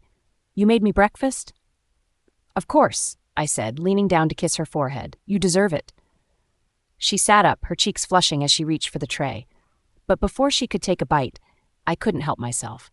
Her lips were too tempting, her presence too intoxicating. I leaned in, capturing her mouth in a kiss. What started as a simple peck quickly turned heated, her soft sighs pulling me deeper into her. "Logan," she whispered against my lips, her voice teasing. "If you keep this up, my breakfast is going to get cold." "I can make you more," I murmured, pressing kisses along her jawline. Before we knew it, breakfast was forgotten as I carried her to the bathroom. The warmth of the shower enveloped us, steam curling around us as water cascaded down. Being close to her, touching her, reminded me why I would fight for her 1,000 times over. But the moment was short-lived. As soon as we were dressed, my phone buzzed on the nightstand. I sighed, knowing who it was before I even picked it up. "Xavier," I said as I answered. "Alpha," his voice came through the line, tense. "We need to talk. It's urgent." I clenched my jaw, already dreading what was coming. "I'll be there." Freya looked at me as I hung up, her expression laced with concern. "Is everything okay?" "Just pack business," I said, leaning down to kiss her forehead. "I'll be back soon." When I met Xavier at the training grounds, the look on his face told me all I needed to know. "Talk," I said, crossing my arms. Xavier hesitated, then said, "The pack members, they're restless. Some of them believe Freya is a distraction, that she's the reason you're not focused on the pack's needs." My fists clenched at my sides, a low growl escaping me. "Who's been saying this?" "They're whispering in shadows, but it's growing louder. Some are even considering taking action against her." The words hit me like a punch to the gut. Anger coursed through me. But beneath it, there was fear. Fear of losing her. Fear of failing her. Xavier's gaze softened. "Logan, you need to make a decision. The pack is your responsibility. If you lose their trust..." "Stop," I snapped, cutting him off. "Freya is my mate. I won't abandon her just because some cowards can't handle it." "You're walking a fine line," Xavier warned. "The council is already questioning your ability to lead. You need to figure this out before it's too late." I didn't respond, my thoughts a whirlwind of emotions as I turned and walked away. Later that evening, the pack council called a meeting. The 4 men, Elijah, Bunk, Niall, and Blue, sat in their usual places, their expressions grim. "Alpha," Elijah began, his tone formal, "the pack's unity is at stake. Your bond with Freya has clouded your judgment, leading to unnecessary chaos. For the sake of the pack, we ask that you step away from her." My blood boiled at their audacity. "You're asking me to abandon my mate?" "We're asking you to prioritize your duty," Bunk said. "The pack comes first." I stared at them, my vision blurring with rage. "You think you can dictate my life? Tell me who I can and can't love?" "Eliminating distractions is part of being a leader," Niall said coldly. That was it. I surged forward, grabbing Niall by the throat and slamming him against the wall. The room erupted in chaos as the other council members stood, shouting, but I didn't care. My grip tightened, my wolf clawing at the surface. "You don't get to tell me what to do," I growled, my voice laced with venom. "Freya is my mate, and I will protect her with everything I have. If any of you even think about going against her, I will end you." "Logan?" Xavier's voice cut through the haze, pulling me back. I released Niall, who collapsed to the floor, gasping for air. My chest heaved as I glared at the council. "This meeting is over," I said, my voice deadly calm. "And don't ever question my loyalty to my mate again." As I walked out of the room, my mind was clear. I would do whatever it took to protect Freya, even if it meant standing against my own pack. Logan's POV. Freya's face lit up when I walked into the room, and it felt like the weight I'd been carrying for days lifted, even if just for a moment. Her smile had that effect on me. "Get ready," I said, leaning against the doorframe, crossing my arms casually. She looked up from the book in her lap, her eyebrows arching in surprise. "For what?" "A date." Her lips parted in shock, and I could see the flicker of hesitation in her eyes, likely from all the chaos we'd been through recently. But then her face softened into that beautiful smile, and I knew I'd made the right decision. "Give me an hour," she said, rising from her chair and heading toward the closet. I waited downstairs, the anticipation building as I thought about the night ahead. It wasn't just a dinner. It was my way of showing her that she was my priority, no matter what anyone else thought. The council's threats, the whispers of dissent among the pack, they didn't matter. Freya was my mate, and she came first.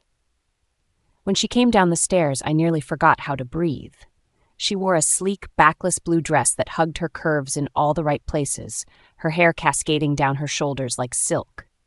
"You look stunning," I said, offering her my arm. "And you look like you're trying to win me over," she teased, slipping her hand into mine. "I already have," I replied, leading her out the door. The car ride to the restaurant was quiet but comfortable. She hummed softly to the music playing on the radio, and I couldn't help but glance at her every few seconds. The way the streetlights illuminated her face made her look ethereal, like the goddess I knew she was. When we arrived at the restaurant, I was relieved to see that it was as romantic as I'd hoped. Candlelight flickered on the tables and soft music played in the background. The smell of fresh roses filled the air. "This is beautiful, Logan," Freya said as I pulled her chair out for her. "Only the best for you," I said, sitting across from her. The dinner started off perfectly. We talked and laughed, the tension between us melting away with every shared smile. For the first time, in what felt like forever, it was just the two of us. No pack politics, no threats looming over our heads. But of course, nothing in my life could stay simple. Midway through our meal, my phone buzzed. I glanced at the screen and saw Xavier's name. "I'm sorry," I said, standing. "I need to take this." Freya nodded, though I could see the flicker of disappointment in her eyes. I stepped outside and answered the call. "This better be good, Xavier." "We've got a problem," he said, his tone grave. "I just found out that Niall left the pack house tonight. He's been acting suspicious ever since the last council meeting." My jaw tightened. "Do you think he's plotting something?" "I wouldn't put it past him," Xavier replied. "Just keep your guard up." "I'll handle it," I said, ending the call and heading back inside. But when I returned to the table, my heart dropped. Niall was standing there, talking to Freya. She looked uncomfortable, her posture stiff as she avoided his gaze. The moment I stepped closer, Niall turned and walked away, a smug look on his face. "What did he say to you?" I asked, sitting down and trying to keep my voice calm. "Nothing important," Freya said, though the slight tremor in her voice told me otherwise. I clenched my fists under the table, my wolf clawing at the surface. Niall had no right to approach her, not after everything he'd said and done. "Let's go," I said, standing abruptly. Freya looked up at me, startled. "Logan, the night just started." "I said let's go," I repeated, my tone sharper than I intended. Her expression shifted to one of hurt, but she didn't argue. I paid the bill and led her out of the restaurant, and my mind racing with thoughts of Niall and whatever scheme he was plotting. The drive home was silent, tension thick in the air. When we arrived, Freya didn't wait for me to open her door like I usually did. She got out on her own and walked inside without a word. I followed her, guilt gnawing at me for ruining what was supposed to be a perfect night. "Freya," I said as we reached the living room, "I'm sorry, I didn't mean to." "Don't," she interrupted, her back still turned to me. "You don't get to ruin the night and then apologize like it fixes everything." Her words cut deep, but I knew she was right. I had let my anger and paranoia get the better of me, and now she was paying the price. I saw Niall talking to you, and I can handle myself, Logan," she said, turning to face me. Her eyes glistened with unshed tears. "I don't need you to shield me from everything. What I need is for you to trust me." Her words hit me like a punch to the gut. Trust. It was such a simple concept, yet I had been failing miserably at it. "I do trust you," I said softly. "It's everyone else I don't trust." Freya sighed, the fight leaving her shoulders. "I don't know how much longer I can do this, Logan. The constant fear, the pack's resentment, the council's interference, it's too much." Her voice cracked on the last word, and it broke something inside me. I stepped closer, cupping her face in my hands. "I know it's hard. I know I've made it harder than it needs to be. But I promise you, Freya, I will fix this. I will find a way to make things right. She searched my eyes for a long moment, and finally she nodded. You better, Logan, because I can't keep living like this. Her words stayed with me long after she went to bed. As I sat alone in the darkened living room, I found myself grappling with the same question that had been haunting me for weeks. What mattered more, my duty as Alpha or my love for Freya? For now, I didn't have an answer, but one thing was certain, I couldn't lose her. Not now, not ever. Freya's POV. The ride home was thick with silence. Logan's grip on the steering wheel was tight, his knuckles pale under the soft glow of the car's dashboard. He hadn't said much since leaving the restaurant, and I could feel the shift in his demeanor, the way his mind was elsewhere. Something was wrong. I turned to look out the window, my reflection barely visible against the darkened glass. The moon hung high in the sky, and in the distance, I could hear the faint sound of geese calling to one another. Their cries echoed in the stillness of the night, and for a moment I let their voices calm me. Then, without thinking, the words slipped from my lips. Do you think it's worth it? Logan's gaze flickered toward me for a brief second before returning to the road. What's worth what? His voice was calm, but I could hear the underlying tension in it. I hesitated, wondering if I should take the question back. But it was too late now. I needed to know. Us. The word hung between us, heavy and unshakable. I swallowed hard before continuing. I heard about the council. Am I worth it, Logan? One against more than 5,000 of your people? The silence that followed was unbearable. I could hear the hum of the tires against the pavement, the faint rhythm of my own heartbeat in my ears. I turned to look at him, searching his face for an answer. He didn't look at me. His jaw clenched, and I braced myself for the worst. Maybe this was it. Maybe he had finally realized that loving me wasn't worth the war he was fighting within himself.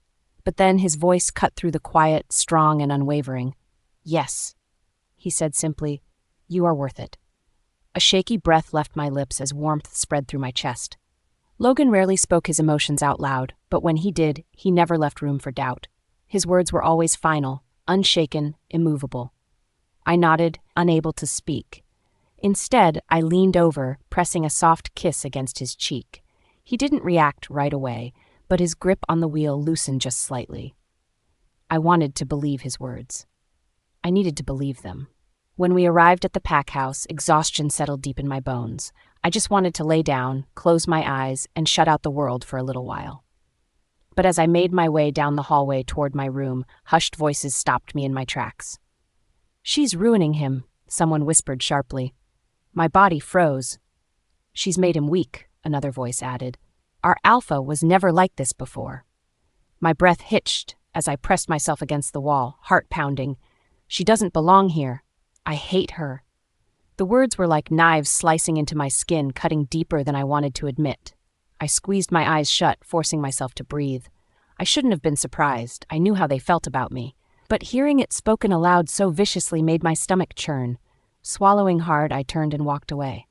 I needed air. The moment I stepped outside, the cool night breeze hit my skin, but it did nothing to rid me of the suffocating weight in my chest. I walked without direction, my feet carrying me further away from the pack house, past the training grounds, until I found myself standing alone in the darkness. But I wasn't alone for long. A voice broke the silence behind me. You're out here alone? I turned sharply, my heart leaping into my throat. Niall. One of the council members.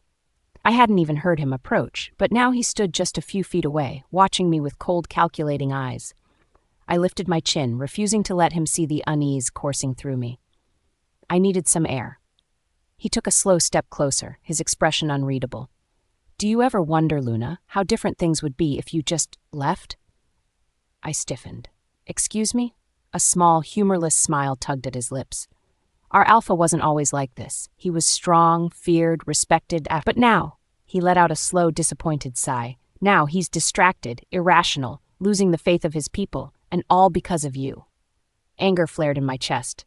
Logan is still strong. He's still a great leader. He's losing control. Niall cut me off sharply. And you know it. I clenched my fists. Logan makes his own choices. And yet, all his choices seem to revolve around you. Niall took another step forward, his voice dropping lower. I'm here to offer you a way out, Freya. Do the right thing. Leave him before it's too late. I met his gaze head-on, refusing to back down. I will never leave Logan. His expression darkened, and for a brief moment I thought I saw a flicker of something dangerous in his eyes. He took a slow breath before speaking again, his voice quieter this time. Then don't say you weren't warned. With that, he turned and walked away, disappearing into the shadows back, leaving me standing there alone with my pulse pounding in my ears. A shiver ran down my spine, and I wrapped my arms around myself, suddenly feeling very exposed. Something told me that Niall wasn't finished with me yet. And for the first time in a long time, fear settled deep in my bones. Freya's POV. My heart pounded as I walked away from Niall, his words repeating in my head like a curse. You're ruining him. You're making him weak. If you love him, you'll leave. I swallowed hard, trying to push down the lump forming in my throat. It wasn't the first time I'd heard those whispers. The council had made it clear they didn't want me here. The pack wasn't exactly welcoming either. And Logan, he was fighting battles on all sides, but the hardest one seemed to be the war inside his own mind. The thought of leaving him had never truly crossed my mind, until now. Would it be better if I left? Would that stop the chaos? I rubbed my arms, suddenly feeling cold despite the warm night air. My head was spinning with doubt, my chest tightening with emotions I couldn't quite name. I turned to leave, but before I could take a step, a shadow moved from behind the trees.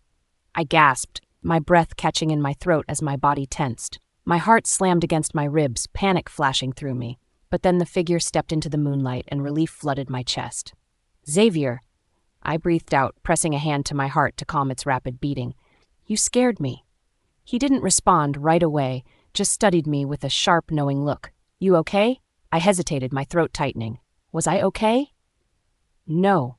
I was exhausted, drained, confused, heartbroken. But I couldn't say all that, so instead I forced a weak nod. I stopped, exhaling sharply. I didn't expect to see you here. Xavier took a step closer, his dark eyes never leaving mine. I saw you talking to Niall, he said simply. My stomach twisted at the reminder. Yeah, I murmured, looking away. He had some things to say. Things like, Xavier pressed, his voice calm but firm. I hesitated, then sighed. He thinks I should leave Logan. Silence hung between us, thick and heavy. Finally, Xavier let out a deep breath, shaking his head. And? Are you? I lifted my gaze to his, searching his face. I don't know, I admitted, my voice barely above a whisper. I don't want to, but what if he's right? Xavier crossed his arms, his jaw tightening. Right about what? I swallowed. What if I am ruining Logan? His frown deepened. Freya, look at everything that's happening. My voice cracked slightly. The council, the pack, the people whispering behind my back. They hate me, Xavier. They blame me for everything. They say Logan isn't the same anymore, that he's distracted, that he's making reckless decisions because of me. And maybe they're right. Xavier was silent for a long moment before he spoke again. Do you think Logan would be better off without you? I opened my mouth to answer but stopped. Would he? Would things be easier for him if I walked away? If I disappeared? I don't know. I admitted, feeling the burn of tears in my eyes. I don't want to be the reason he loses everything. The pack. His title. Himself. Xavier exhaled sharply and ran a hand through his hair. Freya, you have no idea how much that man loves you. I bit my lip. I know he loves me, but... No, you don't. Xavier cut me off, his voice firm, because if you did, you wouldn't even be questioning this. I blinked, stunned by the intensity in his voice. Xavier took another step closer, lowering his voice. Before you, Logan was feared. Not respected, feared. He ruled with an iron fist. He was cold, brutal. He didn't give a damn about anyone or anything. People didn't speak back to him because they knew they wouldn't live to see the next day if they did. A chill ran down my spine. You changed that, Xavier continued. You made him better. You made him think before acting, made him care about something more than just power and control. And that's exactly why they hate you. I stared at him, my lips slightly parted. They think love makes him weak, Xavier muttered.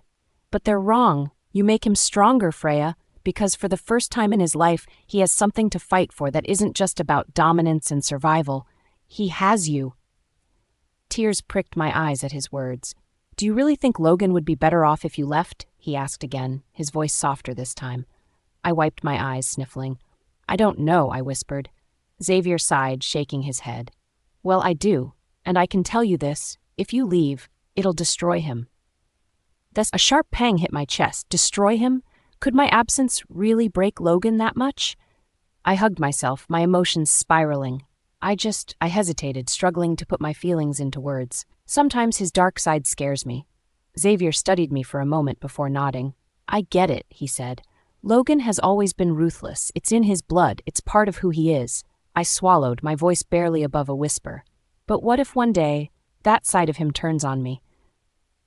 Xavier's expression softened. Freya. I lifted my gaze to meet his. No matter how brutal he can be, Logan would never hurt you, Xavier said, his voice steady and sure. A tear slipped down my cheek. Are you sure? I'm positive, he said firmly. You're the only person in this world he would never raise a hand against. No matter how angry, no matter how ruthless he is to others, you are his mate. You are his. My heart clenched at his words. I wanted to believe him. I needed to believe him. Xavier exhaled and ran a hand down his face. Look, don't think too much about this, okay? Go get some rest. We'll figure everything out. I nodded slowly, but as I turned to leave, a thought lingered in my mind. Would we really figure this out? Or was it only a matter of time before I lost Logan, or he lost himself? Niall's POV. The room was dimly lit, the scent of burning wood filling the air from the fireplace crackling in the corner. A bottle of whiskey sat in the middle of the round table, half empty, with 4 glasses scattered around it. The other council members, Elijah, Bunk, and Blue, sat in their usual seats, their expressions cold and unreadable. As I stepped into the room, their gazes snapped to me. Well? Elijah leaned back in his chair, swirling his glass. Did you talk to her? I exhaled, making my way to the empty seat and sinking into it. I did. And? Blue pressed, his sharp eyes narrowing. I picked up the whiskey bottle and poured myself a drink before answering. She's conflicted, I admitted, taking a slow sip. But she's not going to leave him, not on her own. Bunk scoffed, setting his glass down with a thud. Of course she won't. She's got her claws too deep in him. I frowned, shaking my head. It's not about power or control. She loves him. Elijah let out a dark chuckle. Love, he mocked, tapping his fingers against the armrest. Love makes men weak, and that's exactly what's happening to Logan. I didn't respond. The truth was I had my own doubts. I'd seen Logan before Freya came into his life. He was ruthless, unshakable, a leader with no weaknesses. But now, he was distracted, volatile, and unpredictable. Bunk leaned forward, his voice dropping to a whisper. If she won't leave him willingly, then we have no choice but to remove her. I stiffened, gripping my glass tighter. Blue, the most cautious of us, frowned. And how do you propose we do that? Do you have a death wish? If Logan even suspects us, he'll rip us apart limb by limb. Our families, too. Bunk waved a hand dismissively. Not if we do it right.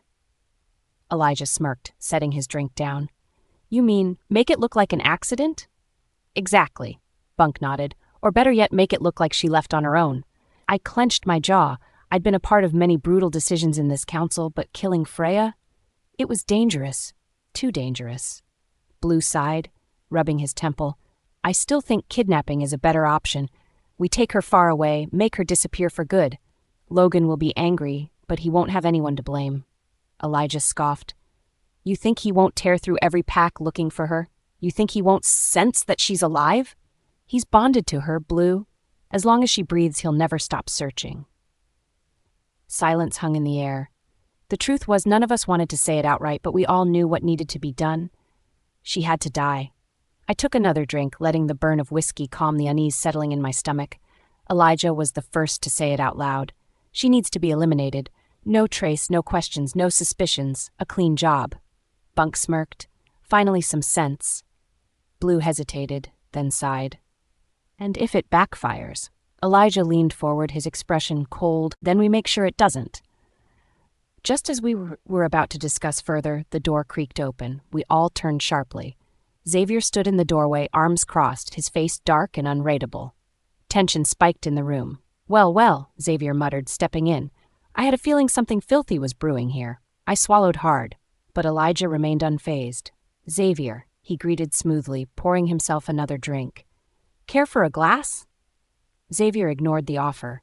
his eyes scanning our faces. "Tell me I didn't just hear you idiots plotting to kill Freya." Bunk leaned back, smirking. "And what if we were?" Xavier's jaw tightened, his shoulders stiff. "Then I'd remind you that this is the worst mistake you'll ever make." Elijah chuckled. "Relax, Xavier. We're simply discussing what's best for the pack." Xavier took a slow step forward, his dark gaze locking onto Elijah. "What's best for the pack?" His voice was low and dangerous. "You think Logan won't figure out who's behind it? You think he won't butcher every single one of you for even thinking about harming Freya?" The room fell silent. Xavier let out a humorless chuckle. "You all call her a weakness, but you fail to see the truth. Freya is the only thing keeping Logan from losing his damn mind. Take her away, and you'll be dealing with something far worse than an alpha distracted by love." I felt a chill run down my spine. Because he was right. Logan, in his current state, was still somewhat in control, but if we took Freya away, he wouldn't just be ruthless, he'd be unstoppable, and he'd tear us all apart. Elijah, however, didn't look convinced. "Then what do you suggest, Xavier? We let her keep corrupting him? Let him throw away everything we built?" Xavier exhaled sharply.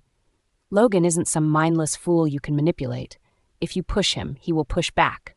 Harder than you can handle. You want to fix this? Then fix yourselves first." Elijah scoffed. "You're just as blinded as he is." Xavier shook his head. "No, I just know exactly what Logan is capable of." His gaze flicked to each of us, one by one. "And trust me when I say this, you don't want to find out the hard way." With that, he turned and left, the door slamming shut behind him. A heavy silence followed. I exhaled slowly, setting my glass down. For the first time, I felt the full weight of what we were considering. And suddenly, I wasn't so sure if this was a fight we could win. Freya's POV. The whispers never stopped. For the past week, I had ignored Logan, shutting him out, avoiding his touch, his gaze, even his attempts to talk to me. But the gossips in the pack had only grown louder.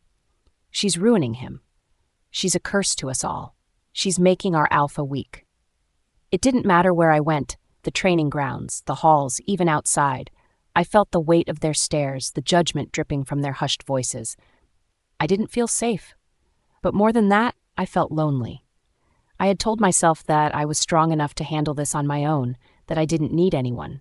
But the truth was, the isolation was suffocating me. Logan had tried to get me to open up, to spend time with him, but every time he reached out, I pushed him away. Until today. Today I was tired of being alone. So instead of staying in my room, like I had for the past several days, I decided to go to the dining hall for lunch. It was a small step, but it felt monumental after so long. When I stepped inside, the room was quiet. Only 2 people were seated at the long dining table, Xavier and Logan. Logan's eyes snapped to me the moment I walked in. I hesitated. A part of me wanted to turn around, to escape before things could get awkward, but I forced myself to move forward. Without a word, I pulled out a chair and sat down across from them, giving them a small nod. Xavier nodded back in acknowledgement, but Logan just stared. His gaze was heavy, intense, filled with something I couldn't quite name. Ignoring the tension, I focused on my plate, forcing myself to eat despite the way my appetite had been nearly non-existent these past few days. The room remained eerily silent, the only sounds coming from the occasional clink of silverware against plates. Then the doors swung open. A woman entered, her heels clicking against the floor as she approached. She was young, with striking blonde hair and sharp, calculating eyes. In her hands, she held a file, which she extended toward Logan with a sweet, almost sultry smile. "Alpha," she greeted, her voice smooth and laced with flirtation. "I brought the reports you requested." Logan barely looked at her as he took the file from her hands, but the woman didn't leave. Instead, she lingered, leaning slightly closer than necessary, her body language unmistakable. I felt my stomach tighten, a hot wave of jealousy creeping up my spine. It was ridiculous. I had been pushing Logan away for days, refusing to let him in. And yet, the sight of this woman openly flirting with him sent an irrational anger surging through me. I suddenly lost my appetite. Without another word, I stood up, my chair scraping against the floor as I turned and strode toward the door. I didn't care where I was going. I just needed to leave. But before I could make it out, a firm hand wrapped around my wrist, stopping me in my tracks. In an instant, I was spun around and pinned against the nearest wall. Logan's body was pressed close to mine, his hands gripping my arms as his eyes bore into mine. What the hell was that? His voice was low, husky, demanding. I glared at him, trying to ignore the way my heart pounded at our proximity. "Let me go, Logan." "Not until you tell me why you walked out like that," he challenged, his grip tightening just enough to keep me from escaping. I clenched my jaw, refusing to speak. Logan's eyes darkened, his frustration evident. "You've been avoiding me for days, pushing me away, shutting me out, and now you're storming off because of her?" I looked away, refusing to meet his gaze. His fingers slid under my chin, forcing me to face him. "Tell me, Freya, are you jealous?" I hated how smug he sounded. I hated that he was right. "Go to hell," I hissed. A slow, wicked smirk spread across his lips. "That's not an answer." Before I could snap back, his mouth was on mine. The kiss wasn't soft. It wasn't gentle.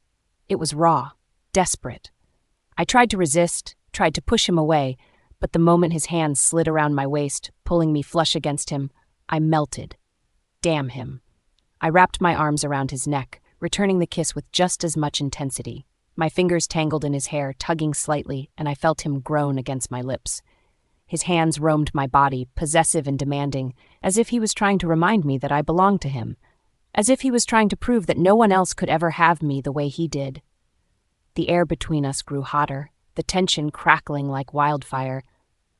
I didn't even realize I'd been holding my breath until we finally broke apart, our foreheads resting against each other, our breathing ragged. Logan's fingers traced slow, lazy circles on my waist. "You are jealous," he murmured, amusement lacing his tone. I glared at him, but the effect was ruined by the way my chest was still rising and falling rapidly. "Shut up," I muttered. He chuckled, pressing another kiss to the corner of my lips before finally releasing me. But even as I stepped back, trying to compose myself, I knew one thing for certain. I could try to run from Logan all I wanted, but I would always end up right back in his arms. Freya's POV. The air in my room felt heavy, suffocating. The silence wrapped around me like a thick fog, pressing in on all sides. I couldn't breathe. I sat on the edge of my bed, staring at the moonlight filtering through the curtains, illuminating the floor with a soft glow. Everything felt surreal, as if I were trapped in a dream I couldn't wake up from. The past week had been unbearable. The whispers, the judgmental glances, the unspoken resentment from the pack, it all chipped away at my resolve. No matter how much Logan tried to shield me, I knew the truth. They didn't want me. They never did.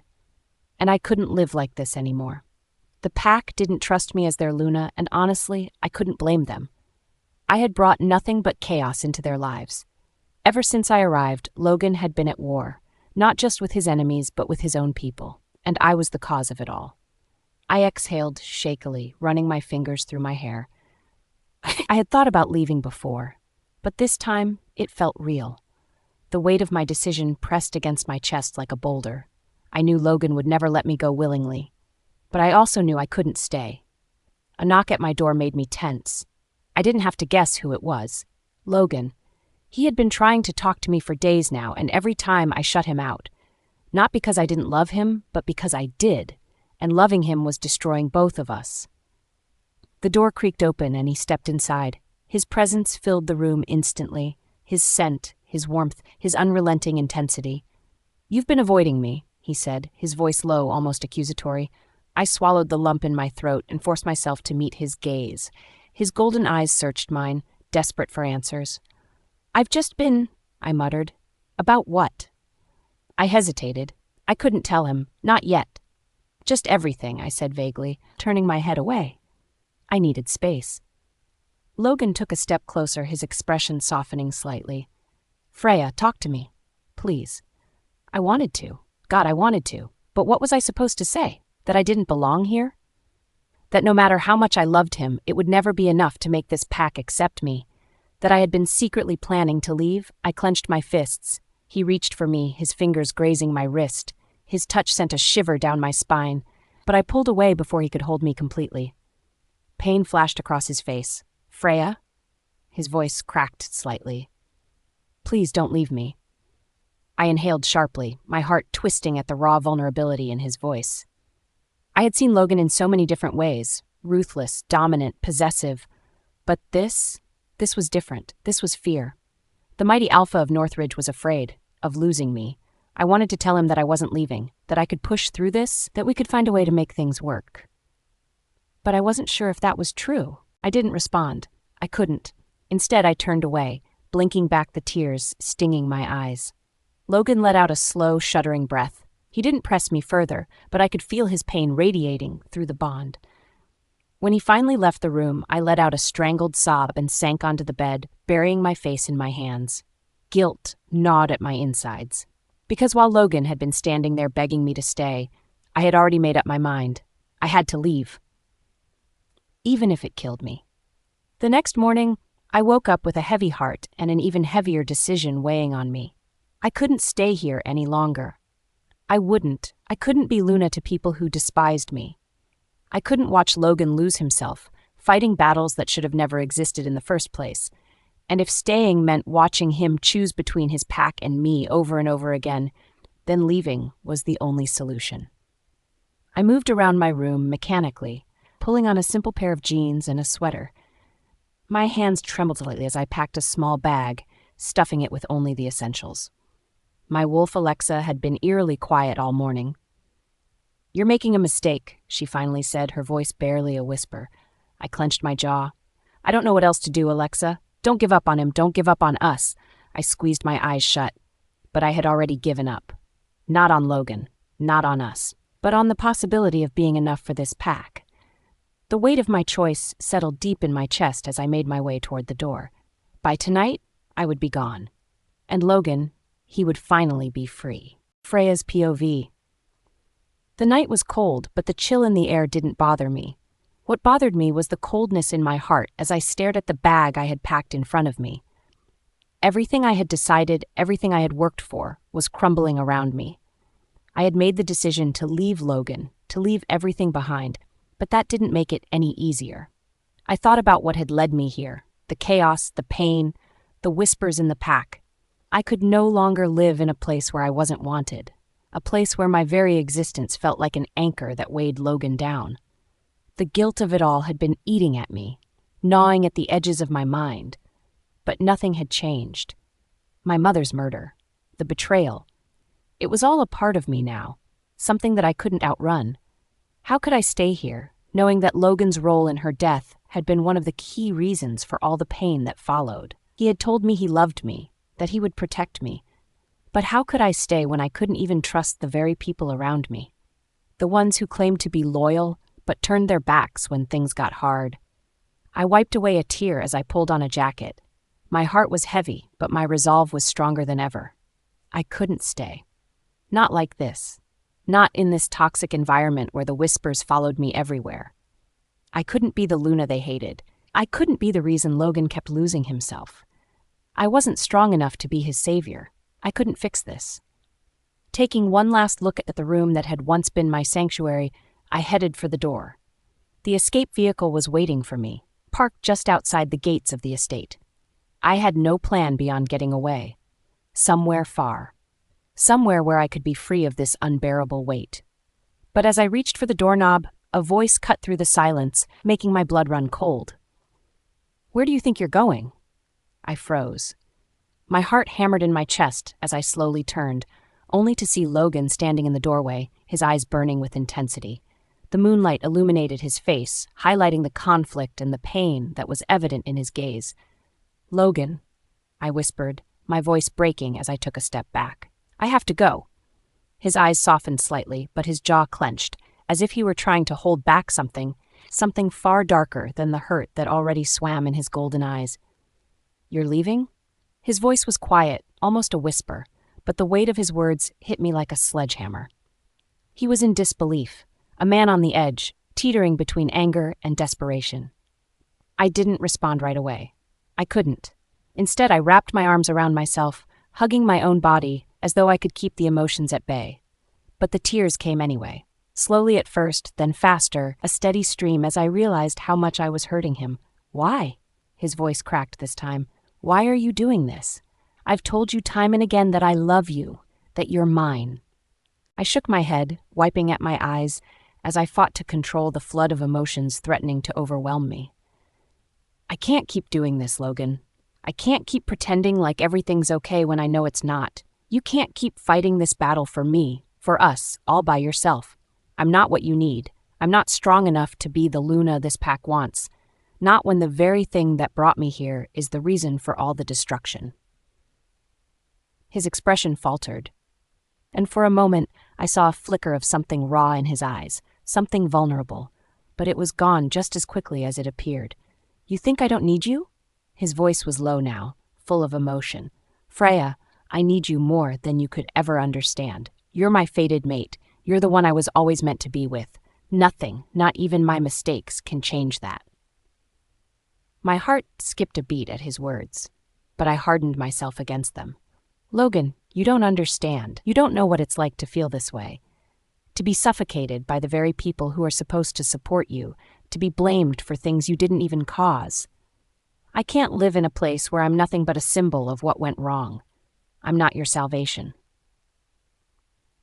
Logan took a step forward, closing the distance between us with such force that I had to fight the urge to step back. He reached out, his hands gripping my arms with a gentleness that was at odds with the intensity of his emotions. You think leaving will fix anything? He asked, his voice rough. Leaving me won't fix the pack. It won't fix what happened. It will only break me more. You're the one I need, Freya. Not because you're perfect, or because you're some savior, but because you're mine, and I'm yours. We're fated. Do you think that doesn't mean anything? I opened my mouth to speak, but the words failed me. His hands slid from my arms to my face, cupping my cheeks gently as he forced me to look at him. You're not a burden, Freya. You're not what's ruining me. What's ruining us is the world around us, the ones who can't see what we have. And you want to give that up? For what? For their approval? Tears welled up in my eyes again, this time from the overwhelming emotions flooding me. I'm not leaving you because of them, I whispered. I'm leaving because of me. Because I can't keep living in this chaos. I can't keep watching you fight for me when I'm not strong enough to be your Luna. Logan's grip tightened, pulling me closer to him until I was almost chest to chest with him. I'm not giving up on you, Freya. I'll never give up on you. I'll fight for us. Fight for this. I don't care what the pack thinks or says. I don't care what anyone thinks. I just care about you. About us. His lips found mine before I could respond, capturing me in a kiss that was fierce and desperate, like he was trying to pour everything he felt into that one moment. I didn't pull away. I couldn't, because as much as I tried to leave, as much as I tried to push him away, a part of me still loved him, still wanted him, and maybe that was enough. Maybe we were enough. When the kiss broke, Logan's forehead rested against mine, and I could hear the rapid beating of his heart.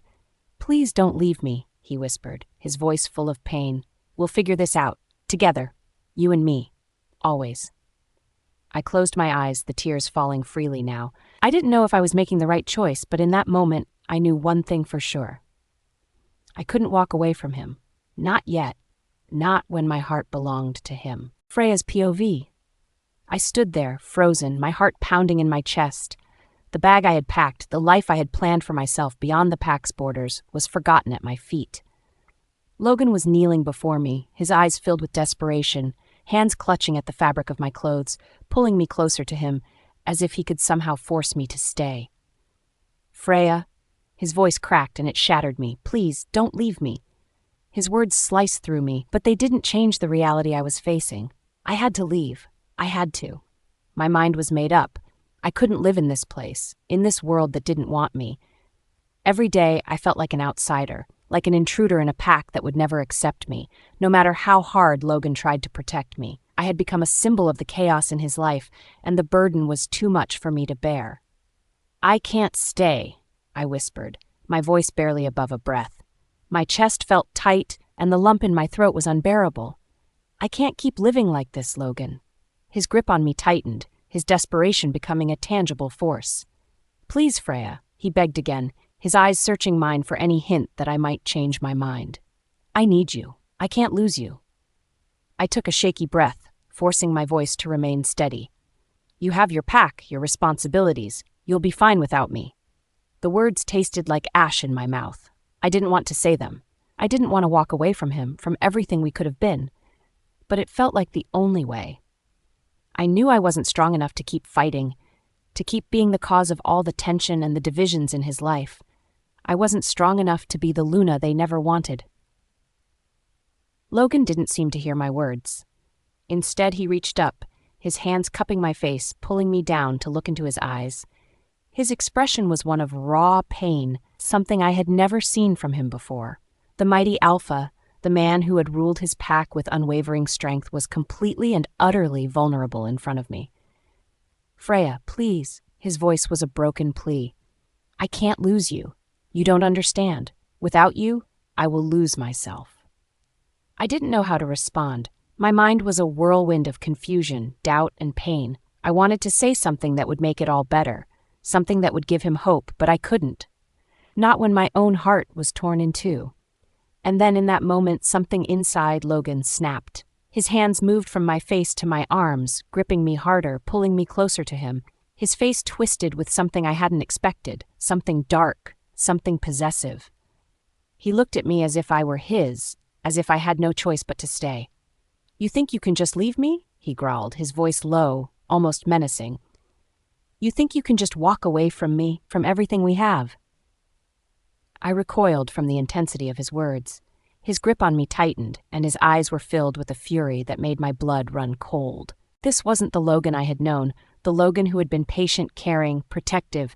This was a man consumed by something darker, something desperate. "You belong to me," he continued, his voice laced with something terrifying. "You can't leave me, Freya. You're mine." I felt the air in my lungs freeze. "Logan, this isn't you," I whispered, my voice trembling. "This isn't who you are." He ignored me, his hands now moving to my waist, pulling me even closer, his chest pressing against mine. "You're going to give me an heir, Freya," he said, his voice flat, as if it were the most obvious thing in the world. "You're going to fulfill the plan. You have no choice." I gasped, the words striking me like a blow to the chest. "What plan?" I asked, my voice barely audible, but the truth was there in my eyes. I knew what he was talking about. I had heard the whispers when I first arrived at the pack, the murmurs about me being sold to him as a breeder, a means to produce heirs. At first, I had thought it was a joke, a cruel jest, but now, in the face of Logan's words, I realized it had been anything but. "You were never just my mate," he continued, his voice hard and cold. "Before I knew you were my Luna, you were sold to me. You were always meant to be a breeder, Freya, and now you're going to fulfill that purpose, or I'll make sure your family pays the price." The words hit me like a slap across the face. I froze, my entire body going numb as his words sank in. This wasn't just about love, about us. This was about power, control, and survival. It wasn't just about me being his mate, it was about what I represented, what he had always expected me to be. I opened my mouth to speak, but nothing came out. The shock of what he had just said was too much. He had threatened my family, he had threatened everything I held dear. Logan saw my silence, and his expression hardened even further. "I'll make sure they pay the price if you leave me. I'll make sure they suffer. You don't get to walk away from this, Freya. You never did." The ruthlessness in his eyes sent a chill through me. I had seen Logan fight. I had seen him bleed for his pack. But this was a side of him I had never seen before, and I didn't know if I could handle it. Tears blurred my vision as I looked down at him, at the man who had once been my protector, my lover, my everything, and now he was threatening my family's life. "Please," I whispered, my voice breaking, "please don't do this. I can't live like this." He didn't respond at first. His grip on me loosened slightly, but his eyes never left mine. "I'll do whatever it takes to keep you, Freya. Don't make me choose between you and my pack. I will never choose my pack over you, and I need you to understand that." I didn't know what to say, what to do. My entire world had shifted in that moment. The man I had loved, the man I had thought I could trust, was now a stranger. And the fear in his eyes, the desperation, it only made everything worse. For the first time, I wasn't sure if I knew Logan at all. "I need time," I whispered, my voice barely audible. "I need time to think." He stood up slowly, his face unreadable, his hands dropping to his sides. "Take all the time you need," he said, his voice low and cold. "But know this, Freya, I will never let you go. You're mine." I backed away slowly, my heart aching with every step. I didn't know how to fix this. I didn't know if I could fix this. And as I walked away from him, a part of me knew that nothing would ever be the same again. Freya's POV. The words hung in the air, thick with tension. Logan stood before me, his chest rising and falling with the force of his breath, his eyes locked on mine with a look I couldn't quite read. But I didn't care. His words were like daggers, and I couldn't bear to listen anymore. "You are not doing this," I said, my voice calm but laced with determination, my eyes scanning him as if he were a threat I had to neutralize. Logan's fists clenched at his sides, his jaw tightening. "Yes, I am," he snapped, his voice rising with frustration. "I am trying to protect you, and you're being reckless with your life." His anger was palpable, but it only fueled the fire burning inside me. The more he tried to control me, the more desperate I became to break free. Without thinking, I reached out and slapped him hard across the face, the sound of the impact echoing in the stillness of the room. "Don't ever talk to me like that again," I spat, my voice trembling with fury. The sting of the slap lingered, and for a moment everything was silent. Logan stood frozen, his cheek red from the force of the hit, his eyes darkened with something I couldn't place. Hurt, anger, disbelief. But before he could say anything else, I turned on my heel and stormed out of the room, my heart racing in my chest. I didn't look back. The next 2 days were a blur. I could feel the weight of Logan's silence bearing down on me. He ignored me completely, refusing to acknowledge my presence as if we were strangers. It stung more than I wanted to admit. But I couldn't go back.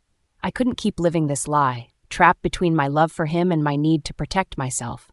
I had made up my mind. But the silence wasn't the only thing that consumed me. It was the feeling of being watched, the constant eyes that seemed to follow me everywhere I went. It was suffocating. I couldn't escape it. Then, one night, as I sat alone in my room, my mind racing with thoughts of escape, a soft knock at the door broke through my haze. I hesitated for a moment, unsure if I was ready to face anyone, let alone someone who might want to talk.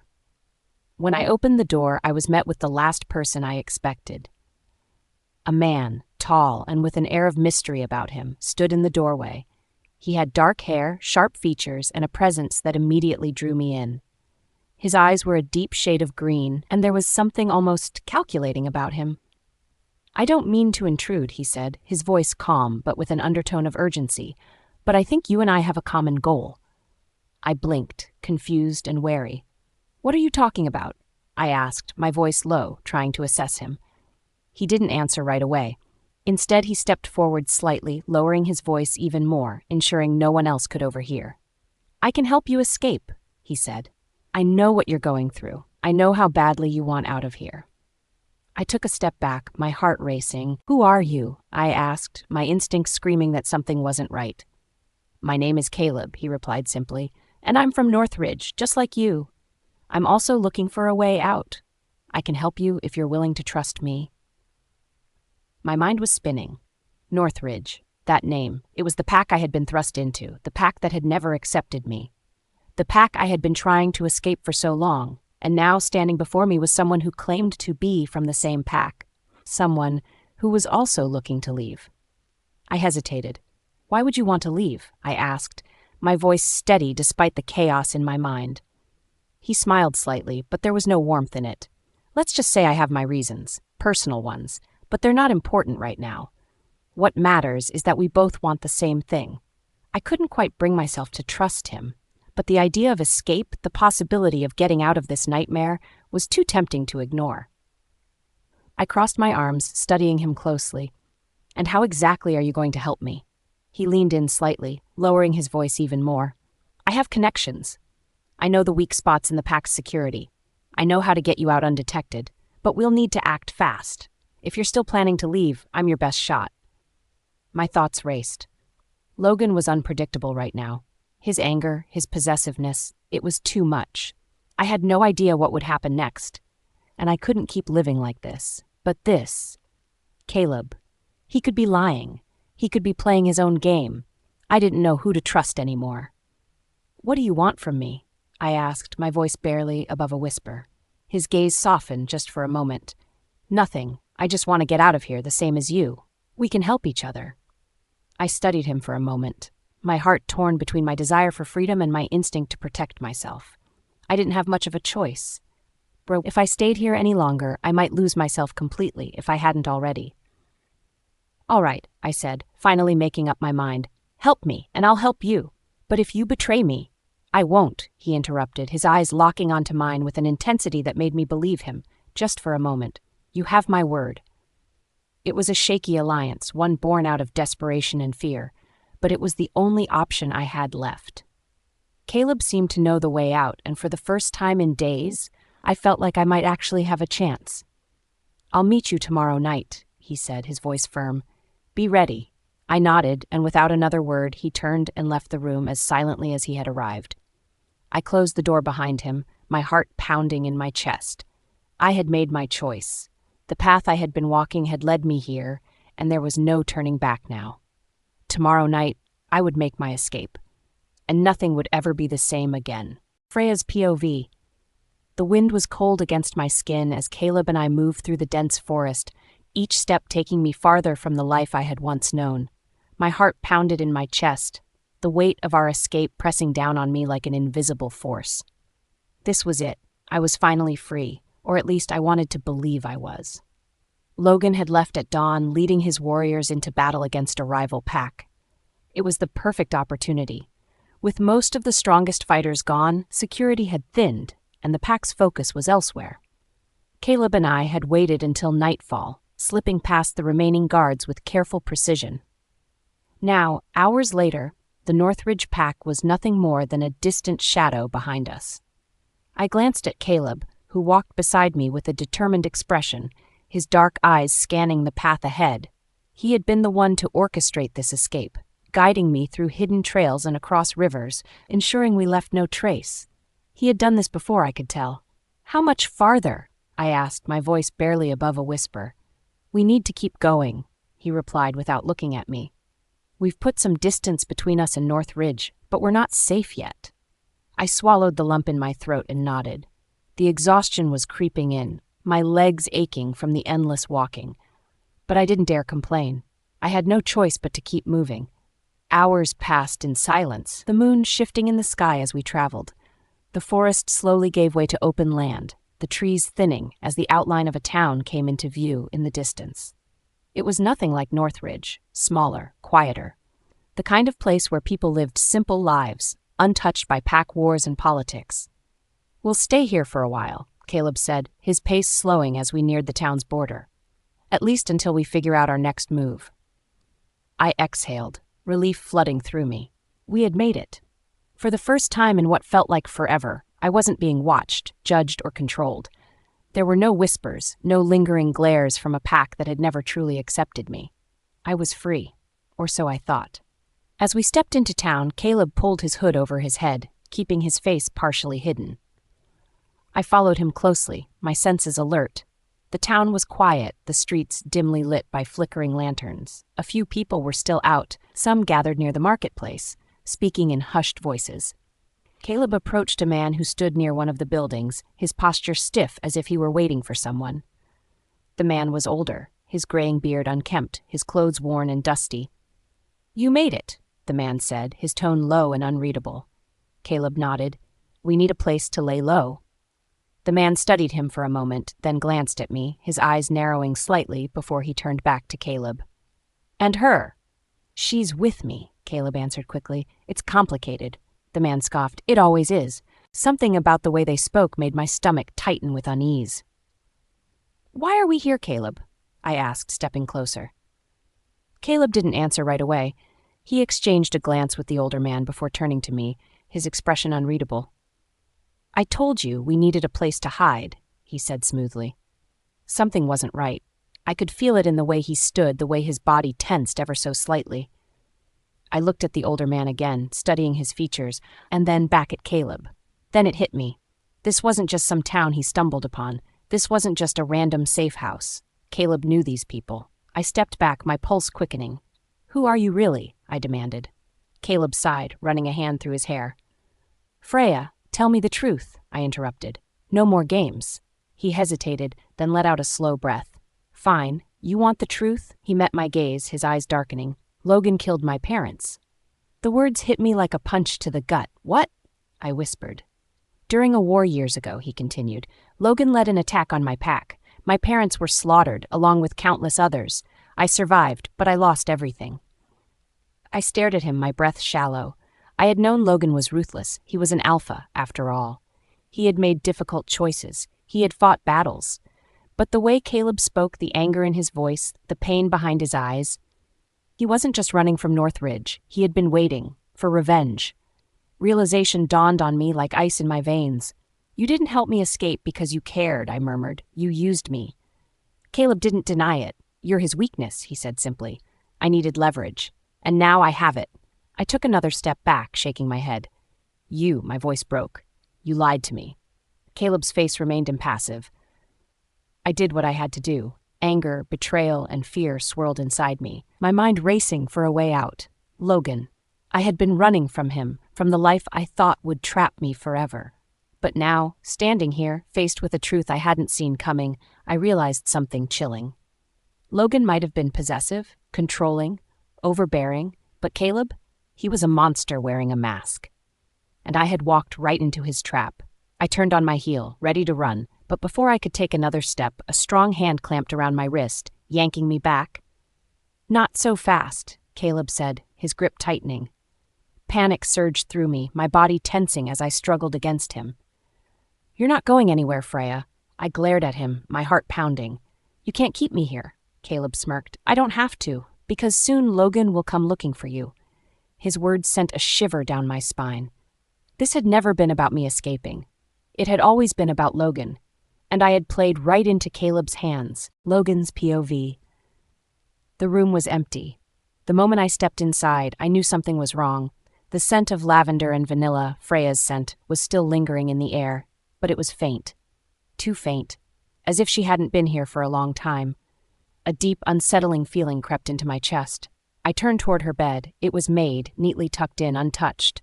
My jaw tightened as my gaze swept over the room. Her closet was slightly open, and something inside me twisted when I noticed a few of her clothes missing. No, I stormed toward her drawers, pulling them open one by one. Some of her belongings were gone. Not all, but enough. Enough to confirm the fear clawing its way into my mind. She left. A growl rumbled in my throat as I slammed the drawer shut. Freya had run away from me. I could feel the blood in my veins start to boil. Anger, panic, confusion. Every emotion warred inside me, battling for dominance. I had to find her. I stormed out of the room, my mind racing with possibilities. Where could she have gone? Had she left alone? No, that would be reckless. Freya was stubborn, but she wasn't stupid. I needed answers. Xavier? I moved through the pack house with quick, forceful strides, ignoring the startled looks from passing pack members. My wolf was on edge, restless beneath my skin, demanding I hunt her down and bring her back where she belonged. Xavier was in the training grounds when I found him, sparring with one of the warriors. He barely had time to react before I grabbed his shoulder and yanked him away from the fight. "Where is she?" I demanded, my voice low and sharp. Xavier frowned, slightly out of breath. "Who?" "Freya," I growled. His expression darkened with confusion. "I haven't seen her since yesterday." A dangerous silence stretched between us. I stared at him, searching for any sign that he was lying. But he wasn't. I released him with a frustrated growl, stepping back. "She's gone," I muttered, running a hand through my hair. Xavier's brows furrowed. "Gone? What do you mean, gone?" "I mean she's not in her room. Some of her things are missing and no one has seen her." I clenched my fists, trying to suppress the sheer rage building inside me. "She ran, Xavier." Understanding flashed across his face, then concern. "Are you sure?" I shot him a look. He sighed, rubbing a hand over his jaw. Shit. I didn't need him to tell me how bad this was. I already knew. Freya was out there alone, or worse, someone had taken her. A sharp, ice-cold fear stabbed through me. She wasn't strong enough to defend herself. Not yet. I had been training her, but she was nowhere near ready to survive on her own outside the pack. And if she had been taken, my breathing turned shallow at the thought. I couldn't let that happen. I wouldn't let that happen. "So I'm going after her," I said firmly. "Now," Xavier nodded without hesitation. "I'm coming with you." I didn't argue. I needed someone I could trust, someone who wouldn't question my orders. And right now, Xavier was the only one I could rely on. Together, we wasted no time. We grabbed only the essentials, our weapons, extra clothes, and supplies. I barely gave the pack any instructions before we left. The only thing that mattered was finding Freya. We shifted into our wolves, moving through the dense forest like shadows. The night air was cool against my fur, but I barely felt it. Every muscle in my body was tense, my mind solely focused on tracking her scent. The problem was, her trail was faint, too faint, as if she had taken measures to cover her tracks. That realization only fueled my anger. Damn it, Freya. Did she really think she could run from me? She was mine, my mate, my Luna. She didn't get to leave me. I pushed forward, ignoring the burning in my limbs as we ran for hours, following the scarce traces of her scent. As the moon climbed higher in the sky, Xavier finally caught something. Logan. His voice echoed through the trees as he skidded to a stop. I shifted back instantly, barely taking a second to catch my breath before I turned to him. What? Xavier pointed toward the ground. There, beneath the moonlight, were faint footprints. Not just one set, but two. My stomach twisted. She wasn't alone. A low growl rumbled in my chest. I crouched down, studying the tracks. They were fresh, no more than a few hours old. Someone had taken her. Someone helped her escape. Rage surged through me like wildfire. My hands clenched into fists, my nails digging into my palms. Whoever this is, I muttered darkly, they just signed their death sentence. Xavier nodded. What's the plan? I exhaled slowly, forcing myself to think. We had a lead. The tracks, the scent. We would follow them until we found her, until I got her back. And whoever dared to take what was mine, they would suffer. Freya's POV. The night was thick with silence, the air carrying an eerie stillness that set every nerve in my body on edge. My heart pounded in my chest as I crept through the unfamiliar streets of the town Caleb had led me to.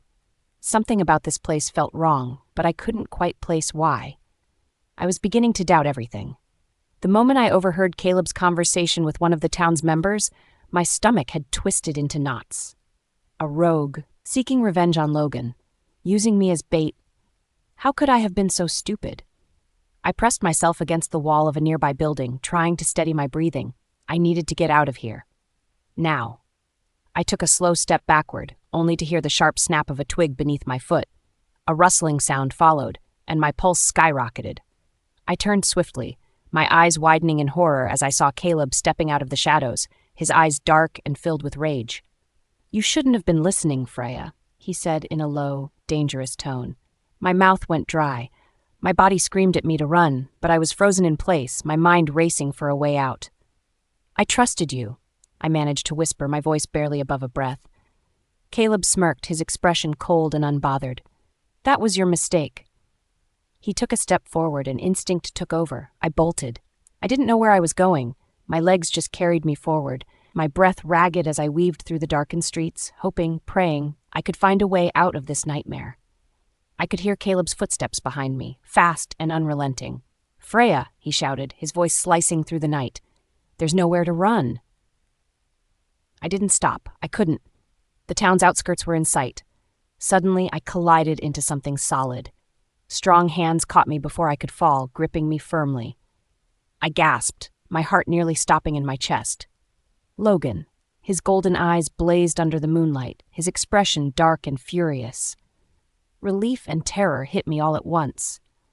Logan, I breathed, my hands shaking as I clutched his arms.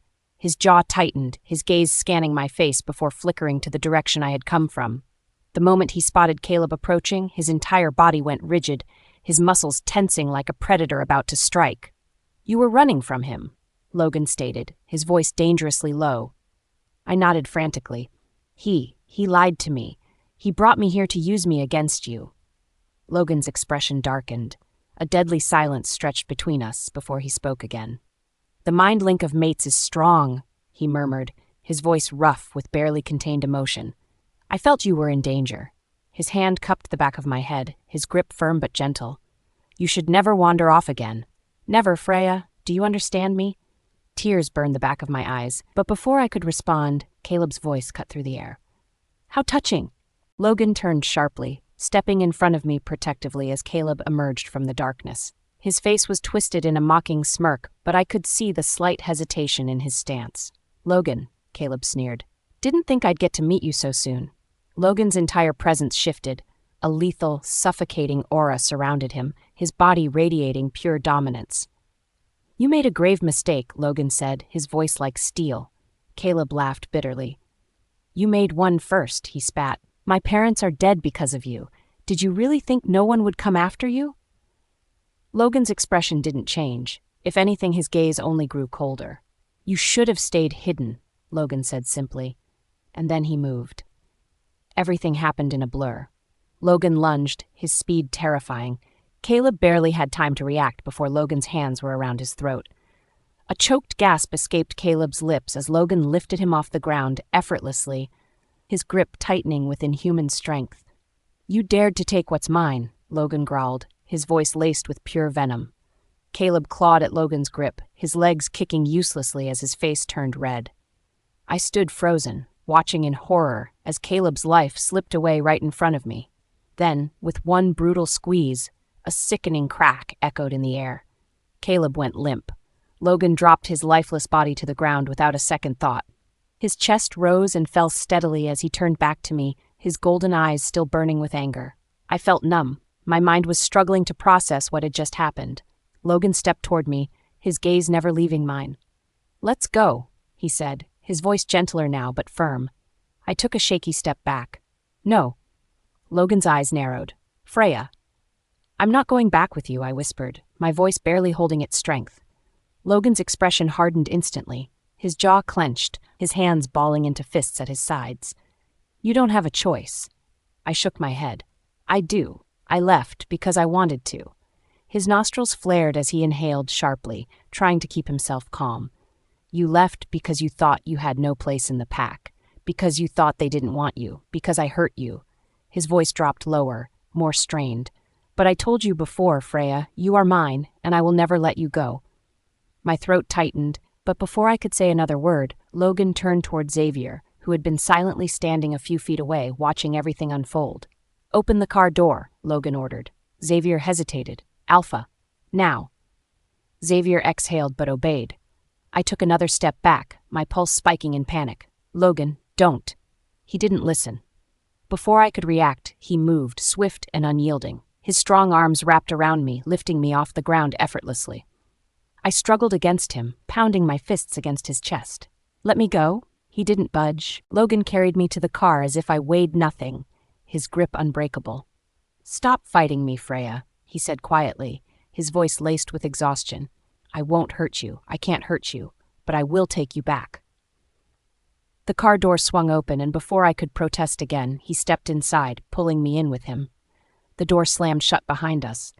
My breath was uneven, my heart hammering against my ribs. Logan's arms were still around me, holding me securely in his lap as if he was afraid I'd vanish the moment he let go. I turned my head to look at him. His expression was unreadable, but there was something else in his eyes now. Something beyond anger. Fear. Pain. Desperation. Neither of us spoke as the car began moving, carrying me back to the place I tried so hard to escape. Back to him. Freya's POV. The car ride was painfully silent. The air between us felt thick, heavy with unspoken words and emotions neither of us wanted to address.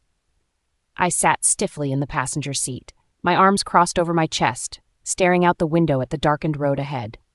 Logan's presence beside me was suffocating, his energy overwhelming, even though he wasn't touching me. I could feel the tension rolling off him in waves, his hands gripping the steering wheel so tightly that his knuckles turned white. I wanted to say something. I wanted to scream at him, to tell him he had no right to drag me back like this, that he had no right to make decisions for me. But I didn't, because part of me knew that even if I said all of that, it wouldn't change anything. Logan wasn't the type to let go, and deep down, I knew a part of me didn't want him to. The car slowed as we approached the NorthRidge Pack's borders, the looming gates making my stomach twist with unease. The moment we crossed the threshold, I felt the weight of my choices crashing down on me. I was back. Back to the place I had fought so hard to leave. Back to him. As soon as the car stopped, I pushed the door open and stepped out, my hands clenched into fists at my sides. I didn't wait for Logan to say anything. I didn't look back. I just stormed toward the pack house, my legs carrying me faster than I thought possible. I could hear Logan following behind me, his footsteps strong and deliberate. I slammed the door to my room shut behind me, breathing heavily.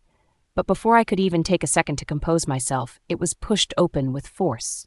Logan. His eyes were ablaze with emotion as he stepped inside, shutting the door behind him with a quiet click. The room suddenly felt impossibly small.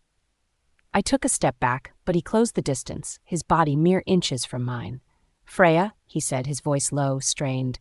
I shook my head, my chest rising and falling erratically. "No, you don't get to talk to me right now." His jaw tightened. "You have no idea how reckless you were." "Are you kidding me?" I snapped, cutting him off. "You kidnapped me, Logan. You dragged me back here like I'm some prisoner." His eyes darkened. "Because you were running toward your own death." "I was trying to escape you," I spat, my emotions spiraling. "I didn't need you to come after me. I didn't need you to—" "To what?" he interrupted, his voice dangerously quiet. "Save you?" I flinched at his words, anger burning in my veins.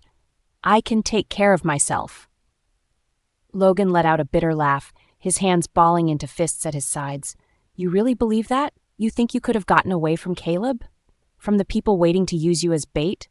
You would have been dead by sunrise, Freya." "I would rather take that risk than stay here with you," I shouted, my voice shaking.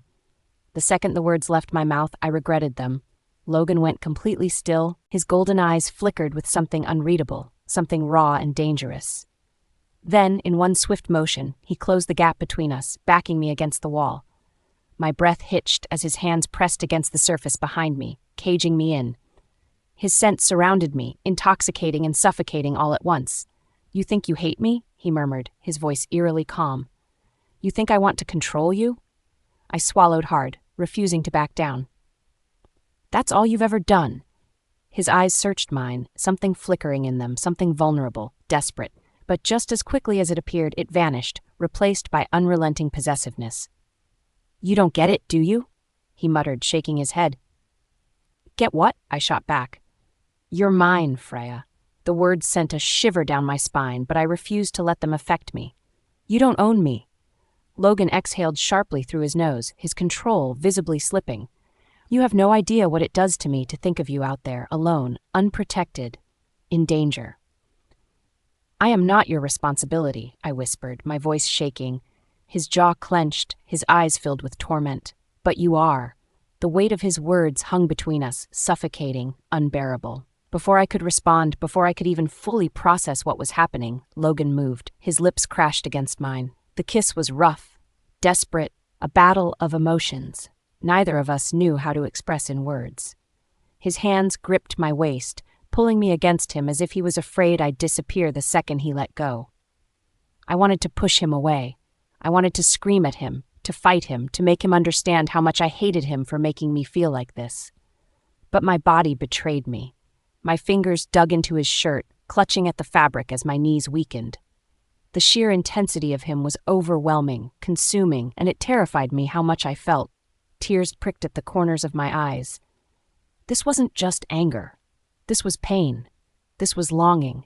And it was killing me. As if sensing the shift, Logan suddenly pulled away, his breathing ragged, his forehead resting against mine. I kept my eyes shut, my chest heaving, a single tear slipped down my cheek. Logan reached up, his thumb brushing it away with a gentleness that shattered me. "I hate you," I whispered, my voice breaking. His lips parted, his breath warm against my skin. "I know," he murmured. And then, just like that, he let go. Stepping back, Logan turned and walked toward the door. He didn't look at me, didn't say another word. The door clicked shut behind him. And I was left standing there, my heart still racing, my fingers trembling, aching from where they had clung to him. I pressed my back against the wall, slowly sinking to the floor. I should have been relieved. I should have felt victorious. But all I felt was the unbearable weight of my own heart, pounding furiously against my ribcage. Because no matter how much I tried to fight it, no matter how much I told myself I hated him, a part of me still wanted Logan, and that was the most dangerous thing of all. Freya's POV. The days that followed were an endless cycle of confusion, hope, and heartbreak. Logan was relentless. Every morning, I woke up to new surprises. The first day it was a bouquet of wildflowers, tied together with a simple note that read, "For every moment I've failed you, may these remind you of what I am trying to become."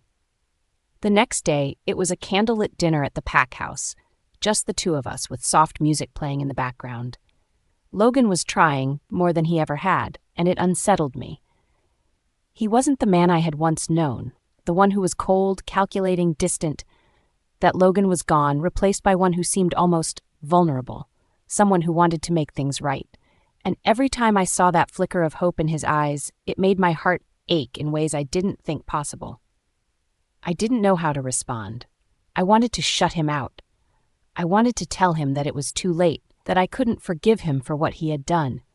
But when I looked into his eyes, when I saw the effort he was putting into showing me that he had changed, it became harder and harder to hold on to my anger.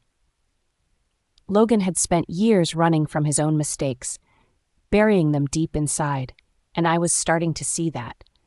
I could see the guilt in his eyes when he looked at me, the regret when he spoke about the past. But it wasn't just the gifts or the dates that made me start to soften. It was the way Logan spoke to me during our deep conversations, late at night when no one else was around. The way he had opened up about his past, his fears, and the weight of his father's decisions that had forced him into a role he never wanted. He admitted that he had never wanted to use me, never wanted to treat me like a tool for breeding. That had always been his father's will, not his own. He had been trapped in a system of power and control that he didn't know how to escape. The weight of his father's expectations had crushed him, and Logan had been forced to follow through with things he didn't agree with, things that had torn apart my family. "I never wanted this for you," he said one night as we sat on the balcony of the pack house, watching the moon rise above the trees. "I never wanted to hurt you, Freya. I never wanted to treat you like a pawn, but my father, he wanted control, and he would have done anything to get it." His voice cracked slightly, and for the first time I saw a side of Logan I hadn't seen before. His walls had come down, exposing the hurt, the anger, and the helplessness he had buried for so long. "Your mom was just a tool to him," Logan continued, his voice low and tortured. "But not to me, not to me. I couldn't see it at the time, but I know now. I was so blind, so caught up in the role I was supposed to play, but I never wanted you to suffer. I never wanted to be the one to hurt you." I remained silent, listening to him. The words were painful, but they also held truth. Truth I had been unwilling to see before. I had always blamed him for everything, for what happened to my mother, for the pain he had caused. But now I was starting to realize that he had been a victim too, a victim of his father's ruthless control. "Logan," I whispered, my voice trembling, "I don't know what to believe anymore. You keep saying things are different, but how can I trust you? How can I forgive you for what you did to my family?" He didn't answer right away. Instead, he reached for my hand, his grip gentle but firm. "I don't expect you to forgive me right away. I don't even expect you to believe me right now. But I need you to know that I'm trying. Every day, I'm trying to be the man you deserve. I don't want to be the monster I was before. I don't want to be that man." I stared at him, my heart racing. I could see it in his eyes, the sincerity, the desperation. And for the first time, I felt a flicker of hope, a hope that maybe, just maybe, we could find a way back to each other. It wasn't easy. There were days when I wanted to push him away, when the memories of the past were too strong to ignore. But then there were days when Logan would do something small, like bring me my favorite tea or make me laugh in ways I hadn't in years. And I couldn't help but wonder if this was what it meant to heal. But it wasn't just his actions that made me soften. It was the way he looked at me, the way he treated me as an equal, as someone worth respecting. The way he had apologized for his mistakes, and more importantly, the way he had accepted responsibility for them. It wasn't just about the things he had done wrong. It was about how he had learned, how he had grown, and how he was willing to do anything to prove to me that he was not the same man he had been. One afternoon, as we sat in the gardens of the pack house, Logan took my hand in his. "Freya, I know I don't deserve your forgiveness. I know I don't deserve you, but please, let me prove to you that I can be the man you need me to be. Let me show you that I can make up for everything I've done." I looked down at our joined hands, feeling the weight of his words pressing against my chest. I didn't know what the future held. I didn't know if I could ever fully trust him again. But one thing was clear.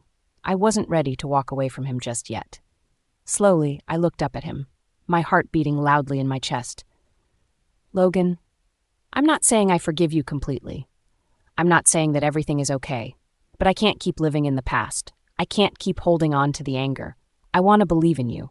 Logan's eyes softened, and a flicker of relief passed over his face. He squeezed my hand, his voice earnest. You don't have to forgive me all at once. Just give me a chance to show you that I can be better, a chance to make things right. At that moment, I knew that this wasn't just about forgiveness. It wasn't just about what had happened in the past. It was about the future we could build together. I didn't know where this journey would take us, but I was willing to try. And for the first time in a long while, I felt a glimmer of hope that maybe, just maybe, we could find our way back to each other. Freya's POV. The days following that conversation were full of small, tentative steps. Logan continued his efforts, but now there was something different about him. It wasn't just about making amends anymore. It was about building something real, something that wasn't born out of obligation or fear, but out of genuine care and respect. Every morning, I woke to the sound of his voice over the comms, asking if I needed anything. Each time I saw him, he had that same earnest look in his eyes, as if his entire world depended on proving to me that he was worthy of my trust. At times, I struggled with the conflicting emotions swirling inside me. There were moments when I could feel the anger rising, when the past still held its grip on my heart. But there were also moments when Logan's quiet gestures, his subtle acts of kindness, made me pause and question my own walls. Maybe I had been too quick to judge him. Maybe there was more to his story than I had allowed myself to see. One evening, after dinner, Logan and I found ourselves sitting in the garden once again, the cool breeze ruffling the leaves around us. I could hear the soft chirping of the crickets, the hum of the night settling in. We had talked about everything, his father, the pack, his past mistakes, but tonight there was a quiet understanding between us. The silence wasn't uncomfortable. It was peaceful, almost intimate. I've been thinking, Logan said, his voice low, almost hesitant, about what you said before, about forgiveness. I turned to him, curious. What about it? He took a deep breath, his gaze fixed on the horizon. I know you said you couldn't forgive me all at once, and I respect that, but I also know that I can't change the past. I can only try to be better, to prove that I'm not the same man I was before. I watched him for a moment, studying his face. There was no anger, no impatience in his expression, just vulnerability. I don't expect everything to be fixed overnight, I said quietly. I don't expect miracles, but I want to try. I want to see if we can rebuild something, slowly if that's what it takes. Logan turned to me then, his golden eyes searching mine for any sign of doubt, but all I saw was a flicker of hope, of something I hadn't seen in him before, something real. I'll wait as long as it takes, Freya, for you, for us. His words, simple yet profound, settled deep inside my heart. The past was a heavy burden to carry, but I couldn't ignore the truth in his voice. Maybe, just maybe, there was still a chance for us. As the days passed, Logan continued to show me who he was now. He wasn't perfect, and I didn't expect him to be, but he was trying. And that meant more to me than anything else. It wasn't just about grand gestures anymore. It was about the little things, his unwavering support, his willingness to listen when I needed to talk, and his patience as I navigated the maze of emotions I had been hiding for so long. The room felt different tonight. The air between us was thick with unspoken words, a mixture of tension and longing. Logan's eyes never left mine as he carefully placed me on the bed, his hands gentle but firm as though afraid to let go. His gaze was full of vulnerability, something I hadn't seen from him in a long time. The powerful Alpha who had always been in control, the one who could command respect and fear, now looked at me with nothing but raw sincerity. His chest rose and fell slowly, his breath shaky as he leaned in closer. Freya, he whispered, his voice trembling slightly, I know I've hurt you. I've made so many mistakes, things I can never undo. But you need to know, you mean everything to me. You're not just my Luna, you're my mate, my other half. Without you, I'm nothing. His words, so raw and genuine, cracked something inside me. It wasn't just the apology. It was the way he said it, the way he looked at me, as if I was the center of his world. I reached out, my hand trembling as it found his. His grip tightened around mine, and for a moment we just stared at each other in silence, each of us feeling the weight of everything unsaid between us. "I'm sorry, Logan," I whispered back, my voice breaking. "I've been so angry, so confused. I thought leaving would be easier than staying. But it's not. You've never let me go, even when I pushed you away." He nodded, his thumb brushing across my knuckles in a soothing motion. "I never will. I love you, Freya. I don't know how to live without you. I've tried, but it's impossible. You are everything to me." The words hung in the air between us, and I felt something in me shift, something I'd been fighting for so long. My heart, which had been closed off, opened just a little, allowing myself to feel the depth of my love for him, despite everything. Slowly, Logan leaned down, his lips brushing mine in a tender kiss, a kiss that spoke of regret and longing. It wasn't rough or desperate. It was soft, slow, as though he was trying to pour all his feelings into it. And as I kissed him back, I realized how much I had missed this. The way his touch made me feel alive, the way he made me feel safe despite everything. And in that moment, I allowed myself to feel the love I had been suppressing for so long. He pulled away slightly, his forehead resting against mine, both of us panting lightly from the kiss. "Freya, I need you to know that I don't just want you physically. I want all of you. Your heart, your soul. I want to build a future with you, a family. I don't want this to just be about lust or duty. I want us to be a team. I need you." My heart beat faster at his words. This wasn't just about fixing what had been broken between us. It was about building something new, something lasting. And maybe, just maybe, I could let myself believe in that again. "Logan," I whispered, reaching up to touch his face. "I want that too. I don't want to fight this anymore. I've been so scared, so unsure. But you've shown me something I didn't know I needed. Your love, your loyalty. I want to build something with you too." A soft smile broke across his face as he kissed me again, this time more urgently, his hands roaming to pull me closer. But even in the heat of the moment, everything felt different this time. It wasn't just about desire, it was about connection. About two people who had been through so much, coming together not just physically, but emotionally and spiritually. As the night unfolded, the passion between us flared, but it was tempered with tenderness and care. We were learning how to rebuild not just our relationship, but our trust in each other. And as he held me close afterward, I knew that this moment wasn't just a culmination of everything we'd been through. It was the beginning of something new. A new chapter. A new life. And maybe, just maybe, we could finally heal together.